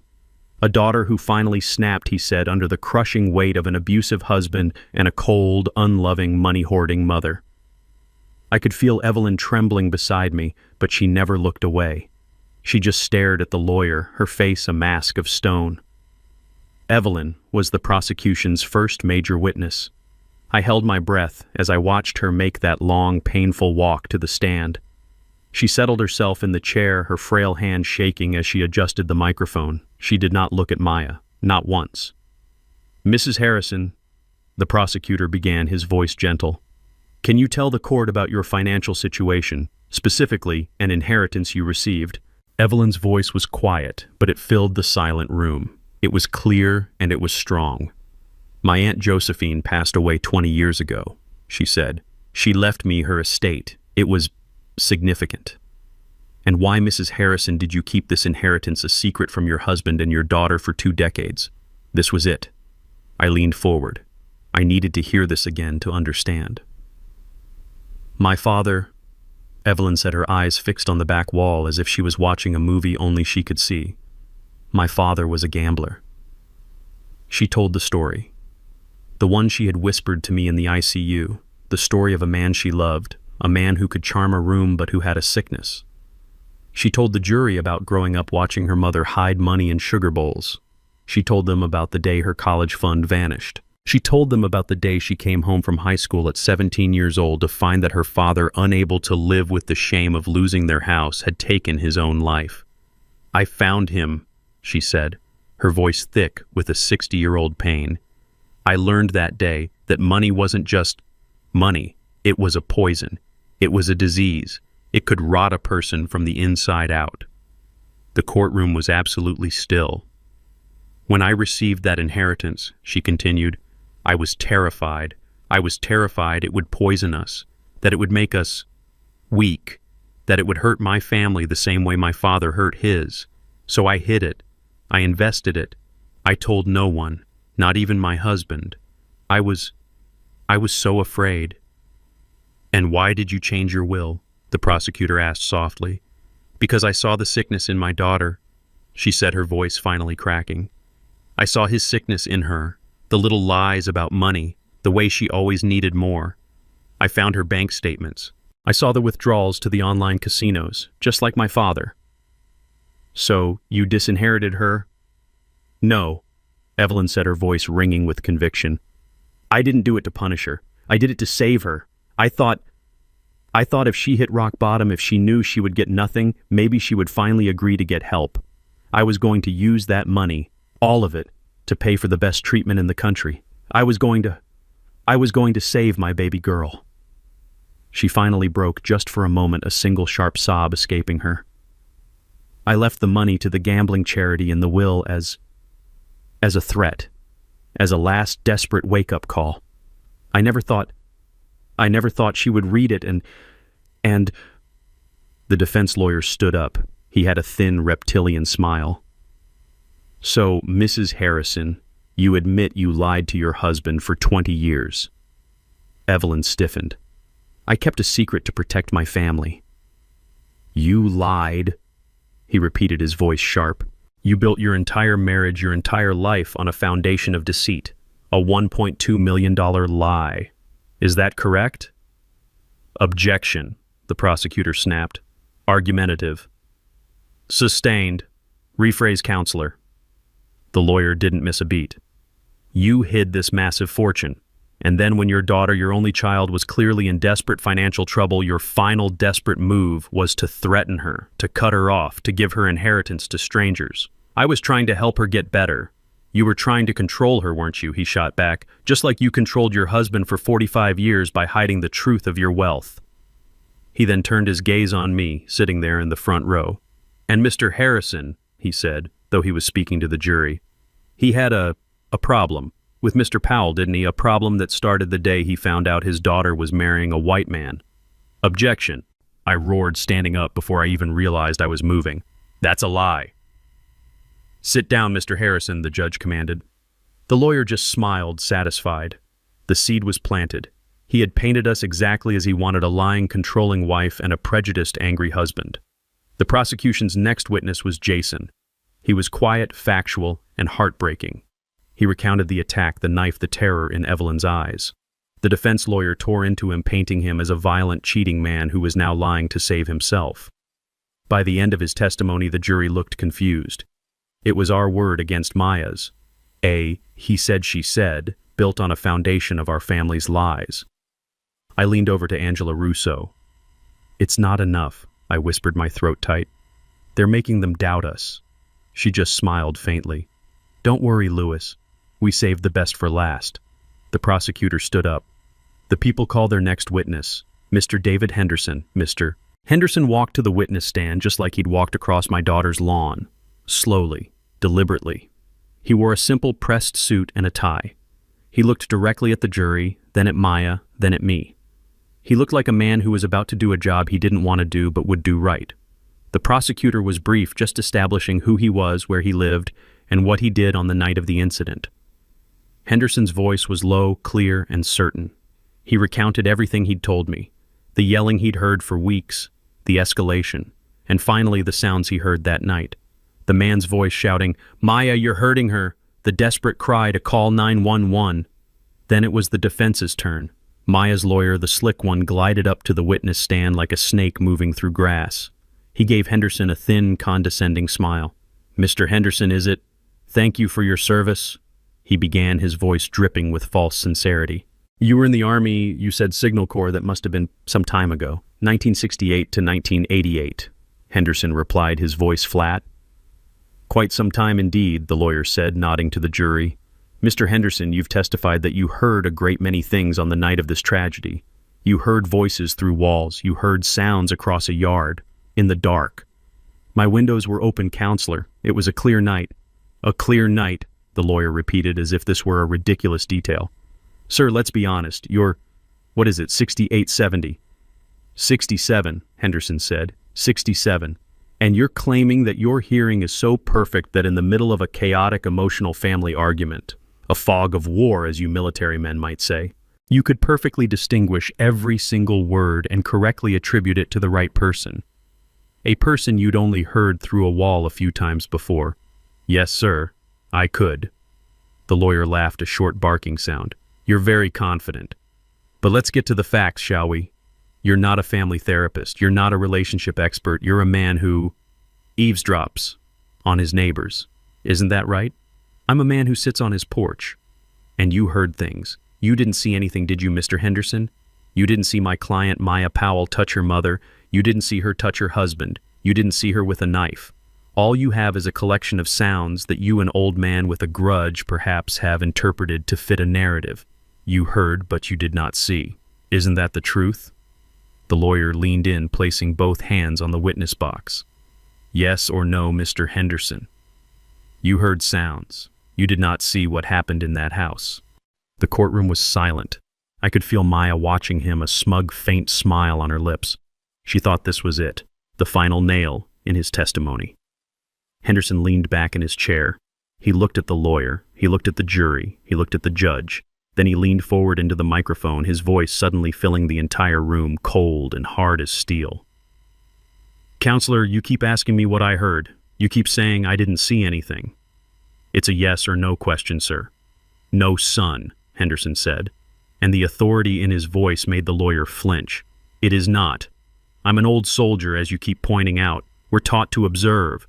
We're taught to use every tool at our disposal. We don't just listen. We watch." The lawyer's smile faltered. "What is that supposed to mean?" Henderson looked directly at the jury. "It means to answer your question. It's not just that I heard it. I saw it too." The air was sucked out of the room. I grabbed Evelyn's hand. Maya's lawyer was frozen, his mouth slightly open. He had clearly not expected that. The prosecutor, Angela Russo's partner, stood up smoothly. "Your Honor, redirection." The judge nodded, his own expression now intensely curious. "Proceed." Mr. Henderson, the prosecutor said, his voice calm. Please explain to the jury what you meant when you said you saw it. Well, Henderson said, adjusting his tie, I have a security camera. It's not a fancy system, just a simple motion-activated camera. I mounted it myself on the corner of my porch. It's aimed at my driveway, you see, to watch my truck. The defense lawyer suddenly came to life. Objection, Your Honor, this is a complete ambush. This was not disclosed. This is a blatant violation. The prosecutor didn't even turn around. Your Honor, he said, holding up a piece of paper, I'd like to direct the defense's attention to the evidence log they received 4 months ago. Item 34B, digital media provided by D. Henderson neighboring property. The defense had every opportunity to review this evidence. It is not the prosecution's fault that they, like Mr. Harrison, assumed what was on it. They never even looked at it. The judge's eyes were narrow. Objection overruled, Counselor. You may have just learned a valuable lesson about doing your homework. Please continue, Mr. Henderson. A faint, tight smile played on Henderson's lips. Thank you, Your Honor. As I was saying, my camera is aimed at my driveway, but the thing about your daughter's house, Mr. Harrison, he said, turning to me for a second, is that big curved bay window, the one that sticks out from the living room. I nodded, my heart starting to pound. During the day, it just reflects the sky, Henderson continued. But at night, when it's dark outside, and the lights are on inside that house, well, that big curved piece of glass, it becomes a mirror, a giant distorted fisheye mirror, and my camera is pointed right at it. Your Honor, the prosecutor said, his voice ringing with triumph, the state would like to play for the court Exhibit 34B. The judge nodded. So ordered. The defense lawyer was sputtering, but it was too late. The large monitors in the courtroom, the ones that had been dark, flickered to life. The image was grainy. It was black and white from the infrared. The timestamp in the corner was clear. The angle was from the side. You could see Henderson's driveway clearly, but there in the center of the frame was a dark, curved, reflected image, the inside of my daughter's living room. It was silent. It was warped like looking through a fishbowl, but it was clear. My heart stopped. I could see them. I could see Evelyn standing her hands up. I could see Jason, his back to the window, and I could see Maya. This is the truth, I whispered, and Evelyn squeezed my hand so hard her knuckles turned white. The monitors in the courtroom flickered on. A low murmur rippled through the gallery. I gripped Evelyn's hand. I could feel the tremor in her fingers, or maybe it was mine. I couldn't tell. Beside me, Evelyn sat up, her back rigid, her eyes locked on the screen. She was about to watch the worst moment of her life play out again. Maya's lawyer was on his feet, sputtering. Your Honor, it's a reflection. It's distorted. It's prejudicial and proves nothing. The judge's voice was cold. Counselor, you had 4 months to review this evidence. You chose not to. Please sit down. The lawyer sat, his face pale. The image on the screen was exactly as Henderson had described it. It was grainy, black and white. The timestamp glowed in the corner. The main focus was Henderson's dark driveway, but in the center, captured in the convex curve of my daughter's bay window, was a silent, ghostly play. The figures were warped, their proportions strange, like looking at a funhouse mirror. But it was them. There was no mistaking it. I saw my wife. Evelyn. She was standing, her back to the window, her reflection the clearest. She looked agitated. Her hands were up, gesturing. I saw Jason. He was pacing back and forth, his reflection fainter, his hands running through his hair. He looked exactly like I had felt in that hospital waiting room. He looked stressed. He looked terrified. And then there was Maya. Even distorted by the glass, her rage was a physical thing. She was leaning forward, her face a mask of fury. She was screaming. I couldn't hear the words, but I could see the venom. I saw her holding a piece of paper. The will. She was waving it in Evelyn's face. My wife was shaking her head, backing away, her reflection getting smaller as she moved toward the stairs. I saw Jason step between them. His reflection was a blur, but I saw his hands go up in a clear gesture of peace. He was trying to de-escalate. He was trying to stop it. I watched Maya's reflection turn on him. She screamed at him. He backed away, shaking his head. Then he turned his back on her, moving toward the wall, toward the telephone. My heart was pounding so hard I thought it would break through my chest. This was it. This was the moment. The moment he told her he was calling me. the moment he was going to get help. And then it happened. It happened so fast if I had blinked I would have missed it. Maya saw Jason turn his back. She saw him reaching for the phone. Her body coiled like a snake. And she launched herself. Not at Jason. At her mother. It was not a stumble. It was not an accident. It was not a scuffle in the fog of war. It was a push. A violent two-handed shove aimed straight at Evelyn's chest. My wife, my Evelyn, who weighed maybe 120 pounds, she never stood a chance. The video showed her staggering backward, her arms flailing, her reflection disappearing instantly as she went over the first step and vanished from the window's view. I felt Evelyn sob beside me, a sharp, broken sound, but the video didn't stop. The silent movie continued. Jason's reflection spun around his mouth, a wide black O of pure horror. He looked down toward where Evelyn had fallen. He took one step, then another, moving toward the stairs, disappearing from the reflection. He was gone for a second. Then he was back, his face frantic. He ran back to the phone. He was trying to call 911. He was trying to save her, just like he said. But Maya's reflection moved with a terrifying speed. She darted out of the window's view toward the kitchen. She was gone for 1 second, 2 seconds. Then she was back. And there was something in her hand. Even in the grainy, warped glass I could see it. Something silver. Something that glinted in the light of the living room lamp. Jason was at the phone. He had it in his hand, pressed to his ear. Maya came at him from his blind side. She raised her hand, the one holding the silver object. She lunged. Jason saw her at the last possible second. He threw his body sideways, raising his arm to block her dropping the phone. The two reflections became a blur, a chaotic, silent, violent tangle of limbs. I saw her hand rise and fall, rise and fall. I saw him fighting her off, pushing her away, his hands coming up to protect his face. The scratches, it was all there. Every lie she had told, every truth he had spoken. It was all right there, reflected in glass for the entire world to see. The prosecutor's voice was the only sound in the room. Stop the video. The screen went black. The silence in that courtroom was absolute. It was heavier than stone. I looked at the jury. A woman in the front row had both hands pressed hard against her mouth, her eyes wide with horror. A man in the back row just shook his head slowly back and forth. I turned my head. I looked at Maya. She was staring at the black screen, her face a waxy chalk white. Her slick, expensive lawyer was standing beside her, his own face pale, his mouth slightly open. He knew. It was over. Maya's body began to tremble. A low, keening sound started in her throat. It wasn't a cry of sadness. It was the sound of an animal caught in a trap. She looked at me, her eyes wild, pleading, desperate. But there was no victim there. There was no daughter. There was only a person I did not know. I didn't say anything.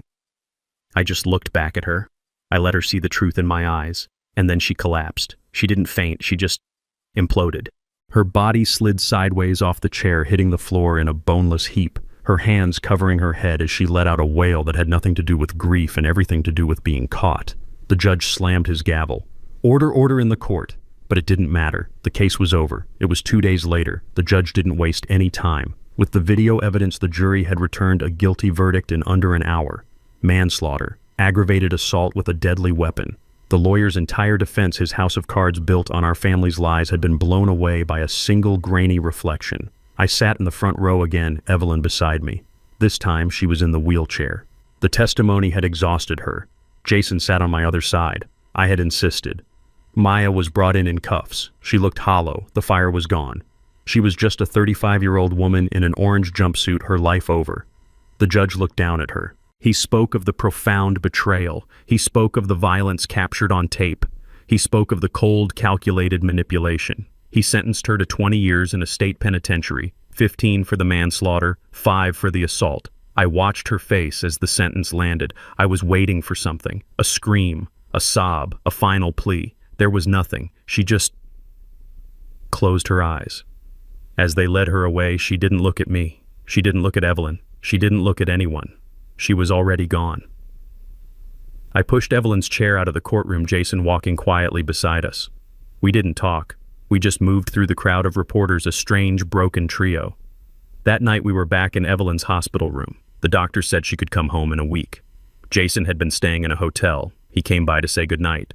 He stood by the door, awkward, a man with no anchor. "Well," he said, "I guess I'll head out."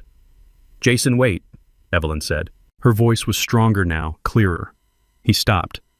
"I need to say something," she said, her hands twisting the thin hospital blanket. "I need to apologize to you." Jason frowned. "Apologize, Evelyn, for what you're the one—" "No." She cut him off, her eyes filling with tears. "I did this, not the push, but the secret, the money." She looked at me, then back at him. "My lie, my fear. It put you in that house. It put you in that position. If I had just been honest with my husband, with my daughter from the beginning, if I hadn't been so afraid of that old ghost, my father, none of this would have happened." She was crying now, quiet tears. "You were just trying to help. You were trying to do the right thing, to protect Maya, to protect us. And my secret, it turned you into a target, and then it almost got you killed. And Louis, She couldn't finish. She just looked at me, and I knew it was my turn. I stood up from my chair and walked over to Jason. I stood in front of him, this man who was 33 years my junior, this man who I had despised, this man who had shown more strength and character than I had in my entire 71 years.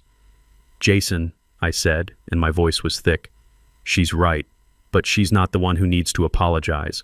I am." He just looked at me, his eyes guarded, waiting. "When I first saw you, I started fumbling for the words. I made up my mind about you in about 10 seconds. I saw the car, I saw the watch, I saw the color of your skin, and I saw the way you seemed so, I don't know, smug. Louis, you don't have to." "Yes," I said, holding up a hand. "Yes, I do. Let me say this. I was a fool. I am a 71-year-old, prejudiced, arrogant old fool." The confession hung in the air. "I grew up in a different time. I had to fight for everything, every single thing, and my father, he was a weak man, a man who let people walk all over him. And when I looked at you, I thought you were just like him. I thought you were weak. I thought my daughter was marrying a weak, privileged man who would never understand." I took a deep breath, the shame burning in my throat. I was wrong. I was so wrong. What I thought was arrogance, what I called that smug look, it wasn't. It was, as you said, it was terror. It was exhaustion. It was the look of a man trying to hold his whole world together with both hands while the woman he loved was blowing holes in the foundation. I looked him square in the eye. I didn't see a man protecting my daughter. I saw a white kid who I didn't think was good enough. And that prejudice, my prejudice, it blinded me. It made me deaf. I heard what Henderson said and I refused to believe him. I saw the scratches on your face, and I used them as proof of your guilt when they were proof of your innocence. I helped her. I helped my daughter frame you. When she pointed her finger, I was the first one to pick up a stone. I am so sorry, Jason, for what I did, for what I thought, for the man I was. Jason stared at me for a long time. I watched a dozen emotions pass over his face. Anger, sadness, exhaustion, and then something like understanding. He just nodded. Once. Slowly. "I don't know what to do now," he whispered. "She's gone. My wife. My life. It's all just gone. I have nowhere to go." Evelyn was watching us, her hand over her mouth. I looked at Jason. This man who had been through an inferno. This man who had tried to save my wife. This man who had taken the fall for my daughter. "Yes, you do," I said. He looked up at me, confused. "You're not alone," I said, and I put my hand on his shoulder. "You're not some stranger. You're family. You're our family. And you're coming home with us." It has been 1 year since I watched a judge sentence my only daughter to prison. 1 year since the foundations of my world cracked, and I had to start rebuilding piece by painful piece. The first thing we did after Evelyn was strong enough to leave the rehabilitation center was sell my daughter's house. I couldn't set foot in it again. I couldn't look at that staircase. I couldn't breathe the air in that living room. Our neighbor, Mr. Henderson, a man I now owed an immeasurable debt, handled everything with our lawyer, Angela Russo. He told me the bank foreclosed on it quickly. The gambling debts were too deep. It was better that way. We let them take it all. The broken furniture, Maya's clothes, the ghosts. We just walked away. Our old house in Atlanta felt wrong too. It was too quiet. Every room was a memory of a little girl who no longer existed. So we sold that too. We cut all the old ties, packed up 45 years of our lives, and decided to start over. We bought a new house. A smaller place, single story with a small yard in a quiet neighborhood north of the city. There are no stairs. That was my one absolute requirement. No more stairs for Evelyn. And it is not just the two of us. Jason lives with us. After the trial, he had nothing. His name had been cleared, but in the process, his life had been demolished. He had no wife, he had no savings. The company he worked for had politely let him go during the investigation. He was just as broken as we were. I remember Evelyn leaning heavily on her new cane, sitting with him in that sterile hospital lobby after the verdict. She just looked at him and said, "Well, son, what do we do now? He lives in the guest room. He helps me in the garden. My back is not what it used to be, and he does the heavy lifting. He plants the tomatoes and the collard greens. He fixes the leaky faucet in the kitchen. He helps Evelyn with her therapy exercises every single morning. He holds her steady as she practices walking without her cane. He sits with her on the back porch and they read. They don't talk much about Maya. They don't have to. It was awkward at first, the three of us shuffling around this new house bound by this terrible unspoken trauma. 3 survivors of a shipwreck washed up on a strange shore, but the silence wasn't the old silence. It wasn't the silence of secrets and anger. It was a healing silence. He's our son. He is more of a son to me than Maya ever was. I watch him. I watch how he anticipates what Evelyn needs before she even asks for it. I watch how he respects her. I watch how he listens. He doesn't just wait for his turn to talk. He listens. I confessed something to him last week. We were in the garage organizing tools. My hands shake now. It's a tremor that started the day Evelyn fell, and it never really went away. I was trying to hang a hammer. He saw me struggling and gently took it from my hand. "You know why I hated you, Jason?" I said. My voice was quiet. He stopped the hammer in his hand. He looked at me, his eyes guarded. "Because I was a white kid from a rich family who you thought wasn't good enough for Maya." That was part of it, I admitted, and the shame still burned. But that wasn't the real reason. I hated you because I thought you were weak. He frowned, confused. Weak? I told him something I had never told anyone, not even Evelyn. I told him about my father. My dad was a good man, a kind man, but he was weak. He was a porter in a hotel his whole life. He let people walk all over him. My mother, his boss, anyone. He just took it. He smiled and bowed his head and said, "Yes, sir," while life stole his dignity. I spent my entire childhood watching him apologize for the space he took up in the world. I swore to God I would never be him. I swore I would be strong. I swore I would build a life he was too scared to build. "When I saw you," I told Jason, my voice thick. "I saw my father. I saw the way you let Maya talk, the way you were so quiet. You never fought back. You just absorbed it. I mistook your silence for weakness. I thought my daughter was marrying a man who would let her and the world walk all over him. I thought you were him, and I despised you for it." Jason just stood there listening, the hammer hanging by his side. "I was wrong," I said. "I was a 71-year-old fool. Your silence. It wasn't weakness, son. It was strength. It was the strength to hold your family together. It was the strength to absorb her sickness so that we wouldn't have to see it. You weren't weak. You were the strongest man in that house. You were the man I wish my father had been." He didn't say anything. He just nodded once, and we went back to organizing the tools. But something had passed between us. The last ghost had finally left the room. We were healing. Evelyn's limp was almost gone. She was baking again. Jason had found a new job at a small local financial firm. We were building a new life, a quiet life. We were safe. And that is when the letter came. It arrived yesterday morning, a plain white business envelope. I almost threw it out with the junk mail.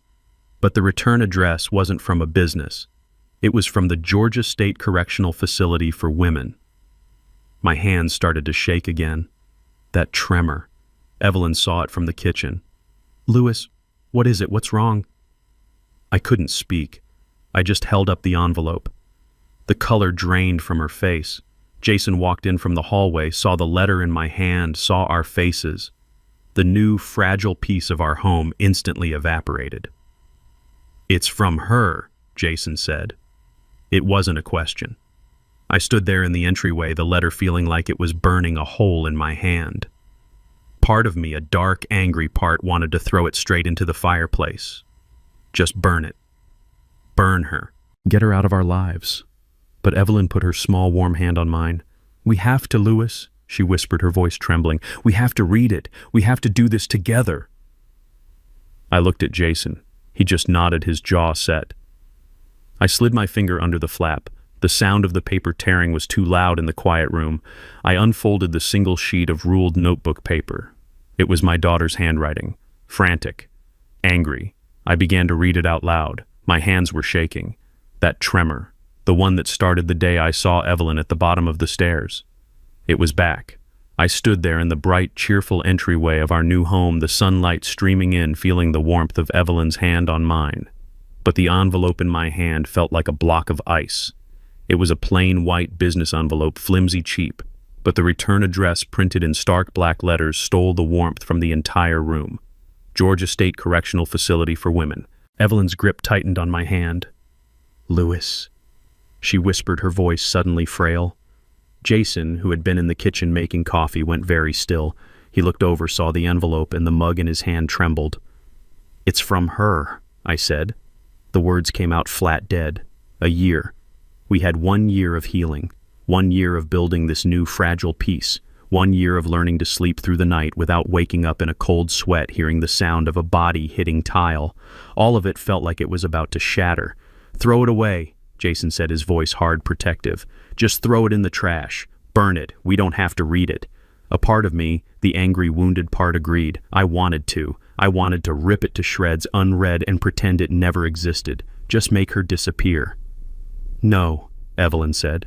Her voice was quiet but firm. She let go of my hand and stood straighter, her cane steadying her on the hardwood floor. "He's right, Louis. We don't have to read it, but we will. We read it together. No more secrets. No more hiding." She was right. She was always right. This was the final ghost. We had to face it. I slid my finger under the flap. The sound of the paper tearing was unnaturally loud in the quiet house. I pulled out a single sheet of ruled notebook paper folded twice. The handwriting was frantic, angry, pressing so hard into the paper it almost tore through.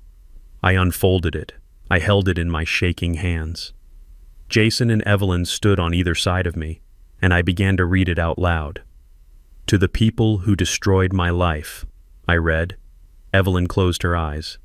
"I hope you're happy. I hope you're enjoying my mother's money, Jason. I hope you're enjoying my house, Dad. You stole everything from me. You stole my life. You sat there and you lied. You chose him. You chose a lying, manipulative stranger over your own blood, your own daughter." My voice was steady, but the words felt like acid on my tongue. "You think you've won. You think you've locked me in here and you can just forget about me. You think you're safe in your new little house. But you're wrong. I am not my father. I am not weak. I am not a gambler who needs saving. I am a victim. You, Mom, with your secret money, you are the snake. You, Dad, with your weak-willed prejudice, you are the fool. And you, Jason, you are the thief who gets to enjoy the spoils." I paused, taking a breath. The venom in the ink was palpable. I am counting the days, every single one. I'm learning things in here. I'm getting stronger, and you are getting older. You're getting weaker. 20 years is not forever, and when I get out, I am coming back. I am going to take back everything you stole from me. The house, the money, all of it. It's mine. You will pay for what you did to me, all three of you. I finished reading. The last word, "you," was underlined so hard the pen had ripped the paper. The three of us just stood there in the foyer. The grandfather clock in the hall, a clock Jason had found at an antique shop and meticulously repaired, ticked loudly. Tick, tock, tick, tock. Evelyn let out a breath she seemed to have been holding for a year. Well, she whispered, her hand finding mine again. She hasn't learned a single thing. Jason just stared at the floor, his jaw tight. I could see the old anger in him, the tension in his shoulders. He was remembering the knife. He was remembering the attack. And me. The Lewis Harrison of 1 year ago, the man who walked into that hospital, would have been raging. I would have been shouting. I would have crumpled that paper, screaming about the injustice, the audacity, the disrespect. I would have been terrified of the threat. I would have called Angela Russo. I would have started a new file. I would have prepared for a new war. But I just stood there looking at the angry blue scrawl. And the only thing I felt, the only overwhelming emotion, was a profound and bottomless sadness. It wasn't anger. It wasn't fear. It was just pity. This wasn't a threat from a monster. This was a tantrum, a desperate, pathetic tantrum from a child trapped in a woman's body, a child who had been given every chance, every opportunity for love, every bit of help, and had chosen again and again to blame the entire world for her own choices. She had learned nothing. She's still blaming us, Jason said, his voice heavy. Even now, after everything, after the trial, after the video, she still thinks we did this to her. Yes, Evelyn said. She walked over to the fireplace, leaning on her cane. We had lit a small fire that morning just to take the chill out of the autumn air. She's just like my father. He blamed the cards, he blamed the horses, he blamed my mother. He never, not once, blamed himself. It's a sickness, Lewis. It's just a sickness of the soul. I looked at the letter in my hand. When I get out, I will take back what's mine. I thought about the Lewis of a year ago, the man terrified of weakness. He would have seen this as a threat, a new fight to prepare for. He would have let it poison the next 20 years of his life. But the Lewis of today, the man standing next to Evelyn and Jason, saw it for what it was. Empty words. She had nothing to come back to. The house was gone. The $80,000 was gone. The secret $1.2 million. That was now healing other families, funding the very addiction centers Maya refused to enter. She thinks we have her money, I said, a slow realization dawning. She still thinks it was all about her. She still doesn't understand that the money was never the point. She never will, Jason said. She'll be counting those 20 years planning her revenge. How do we live with that, knowing she's coming back?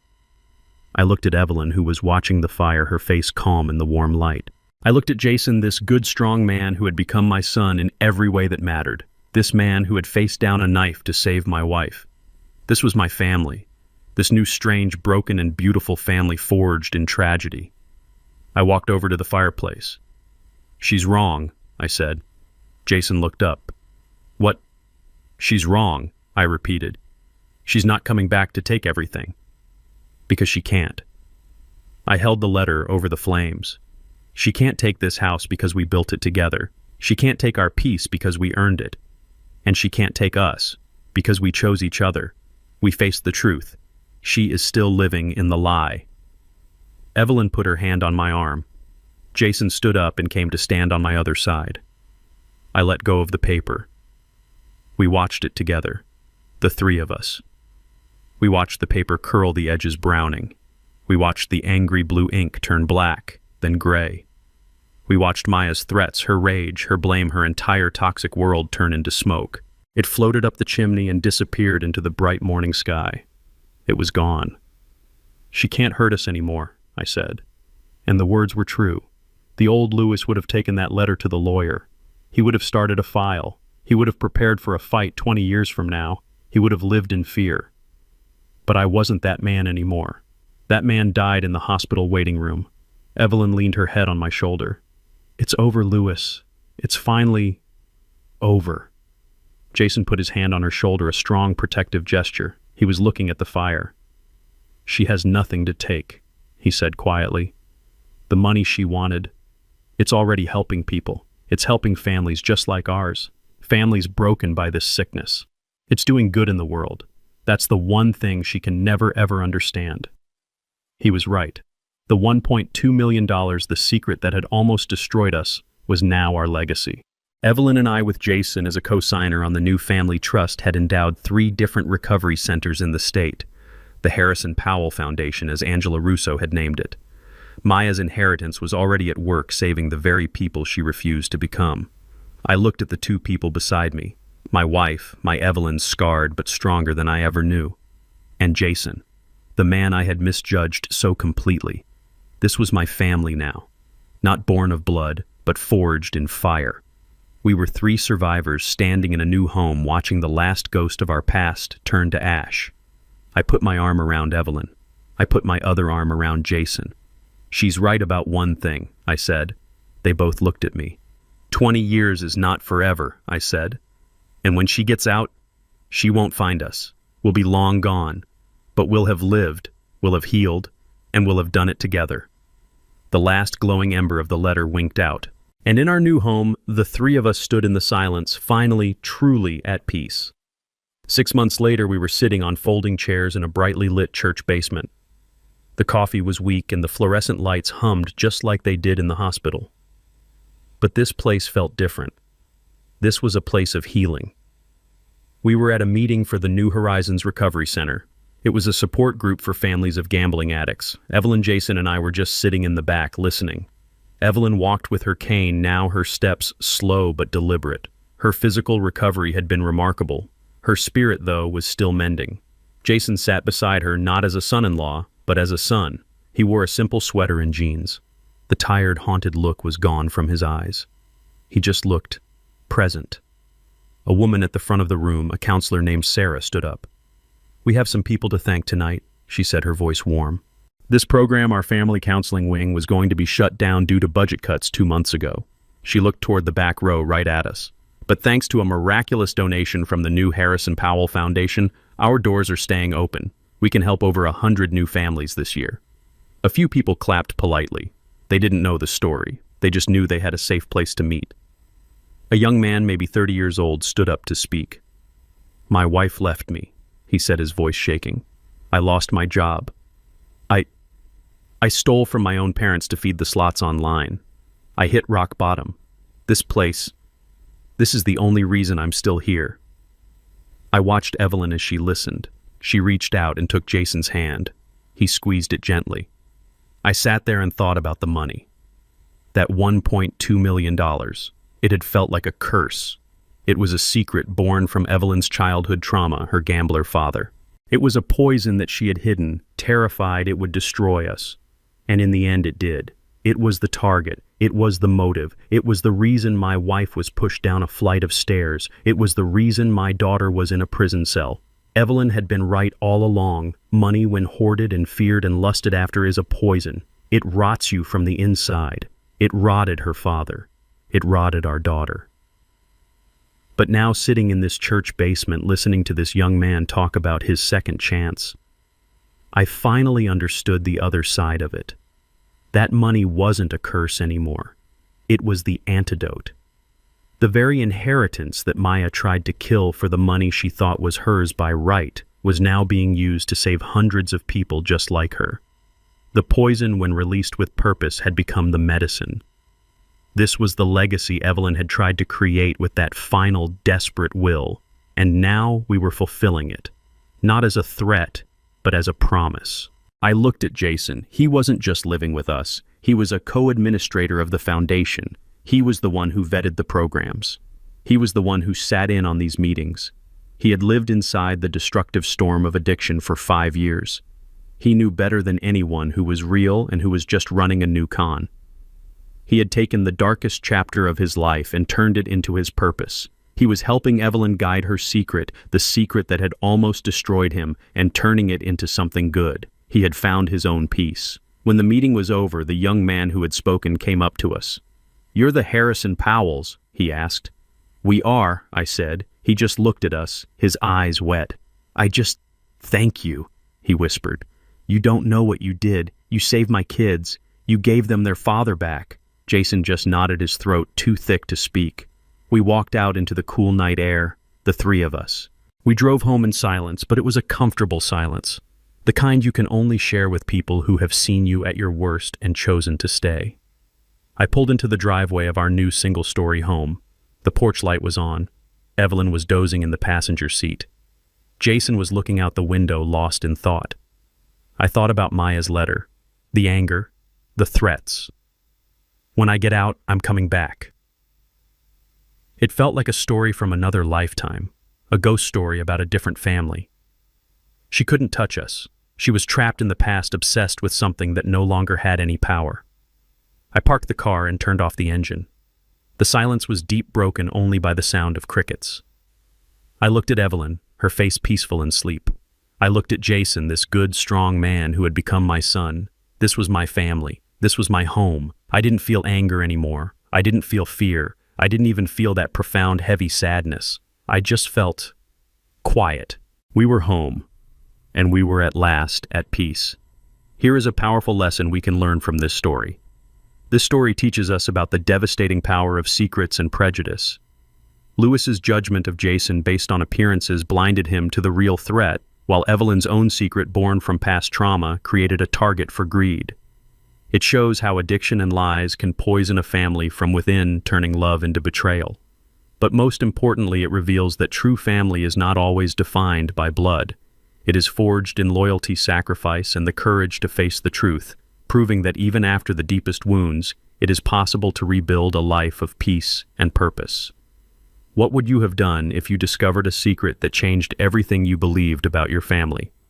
Let us know your thoughts in the comments and tell us where you are listening from today.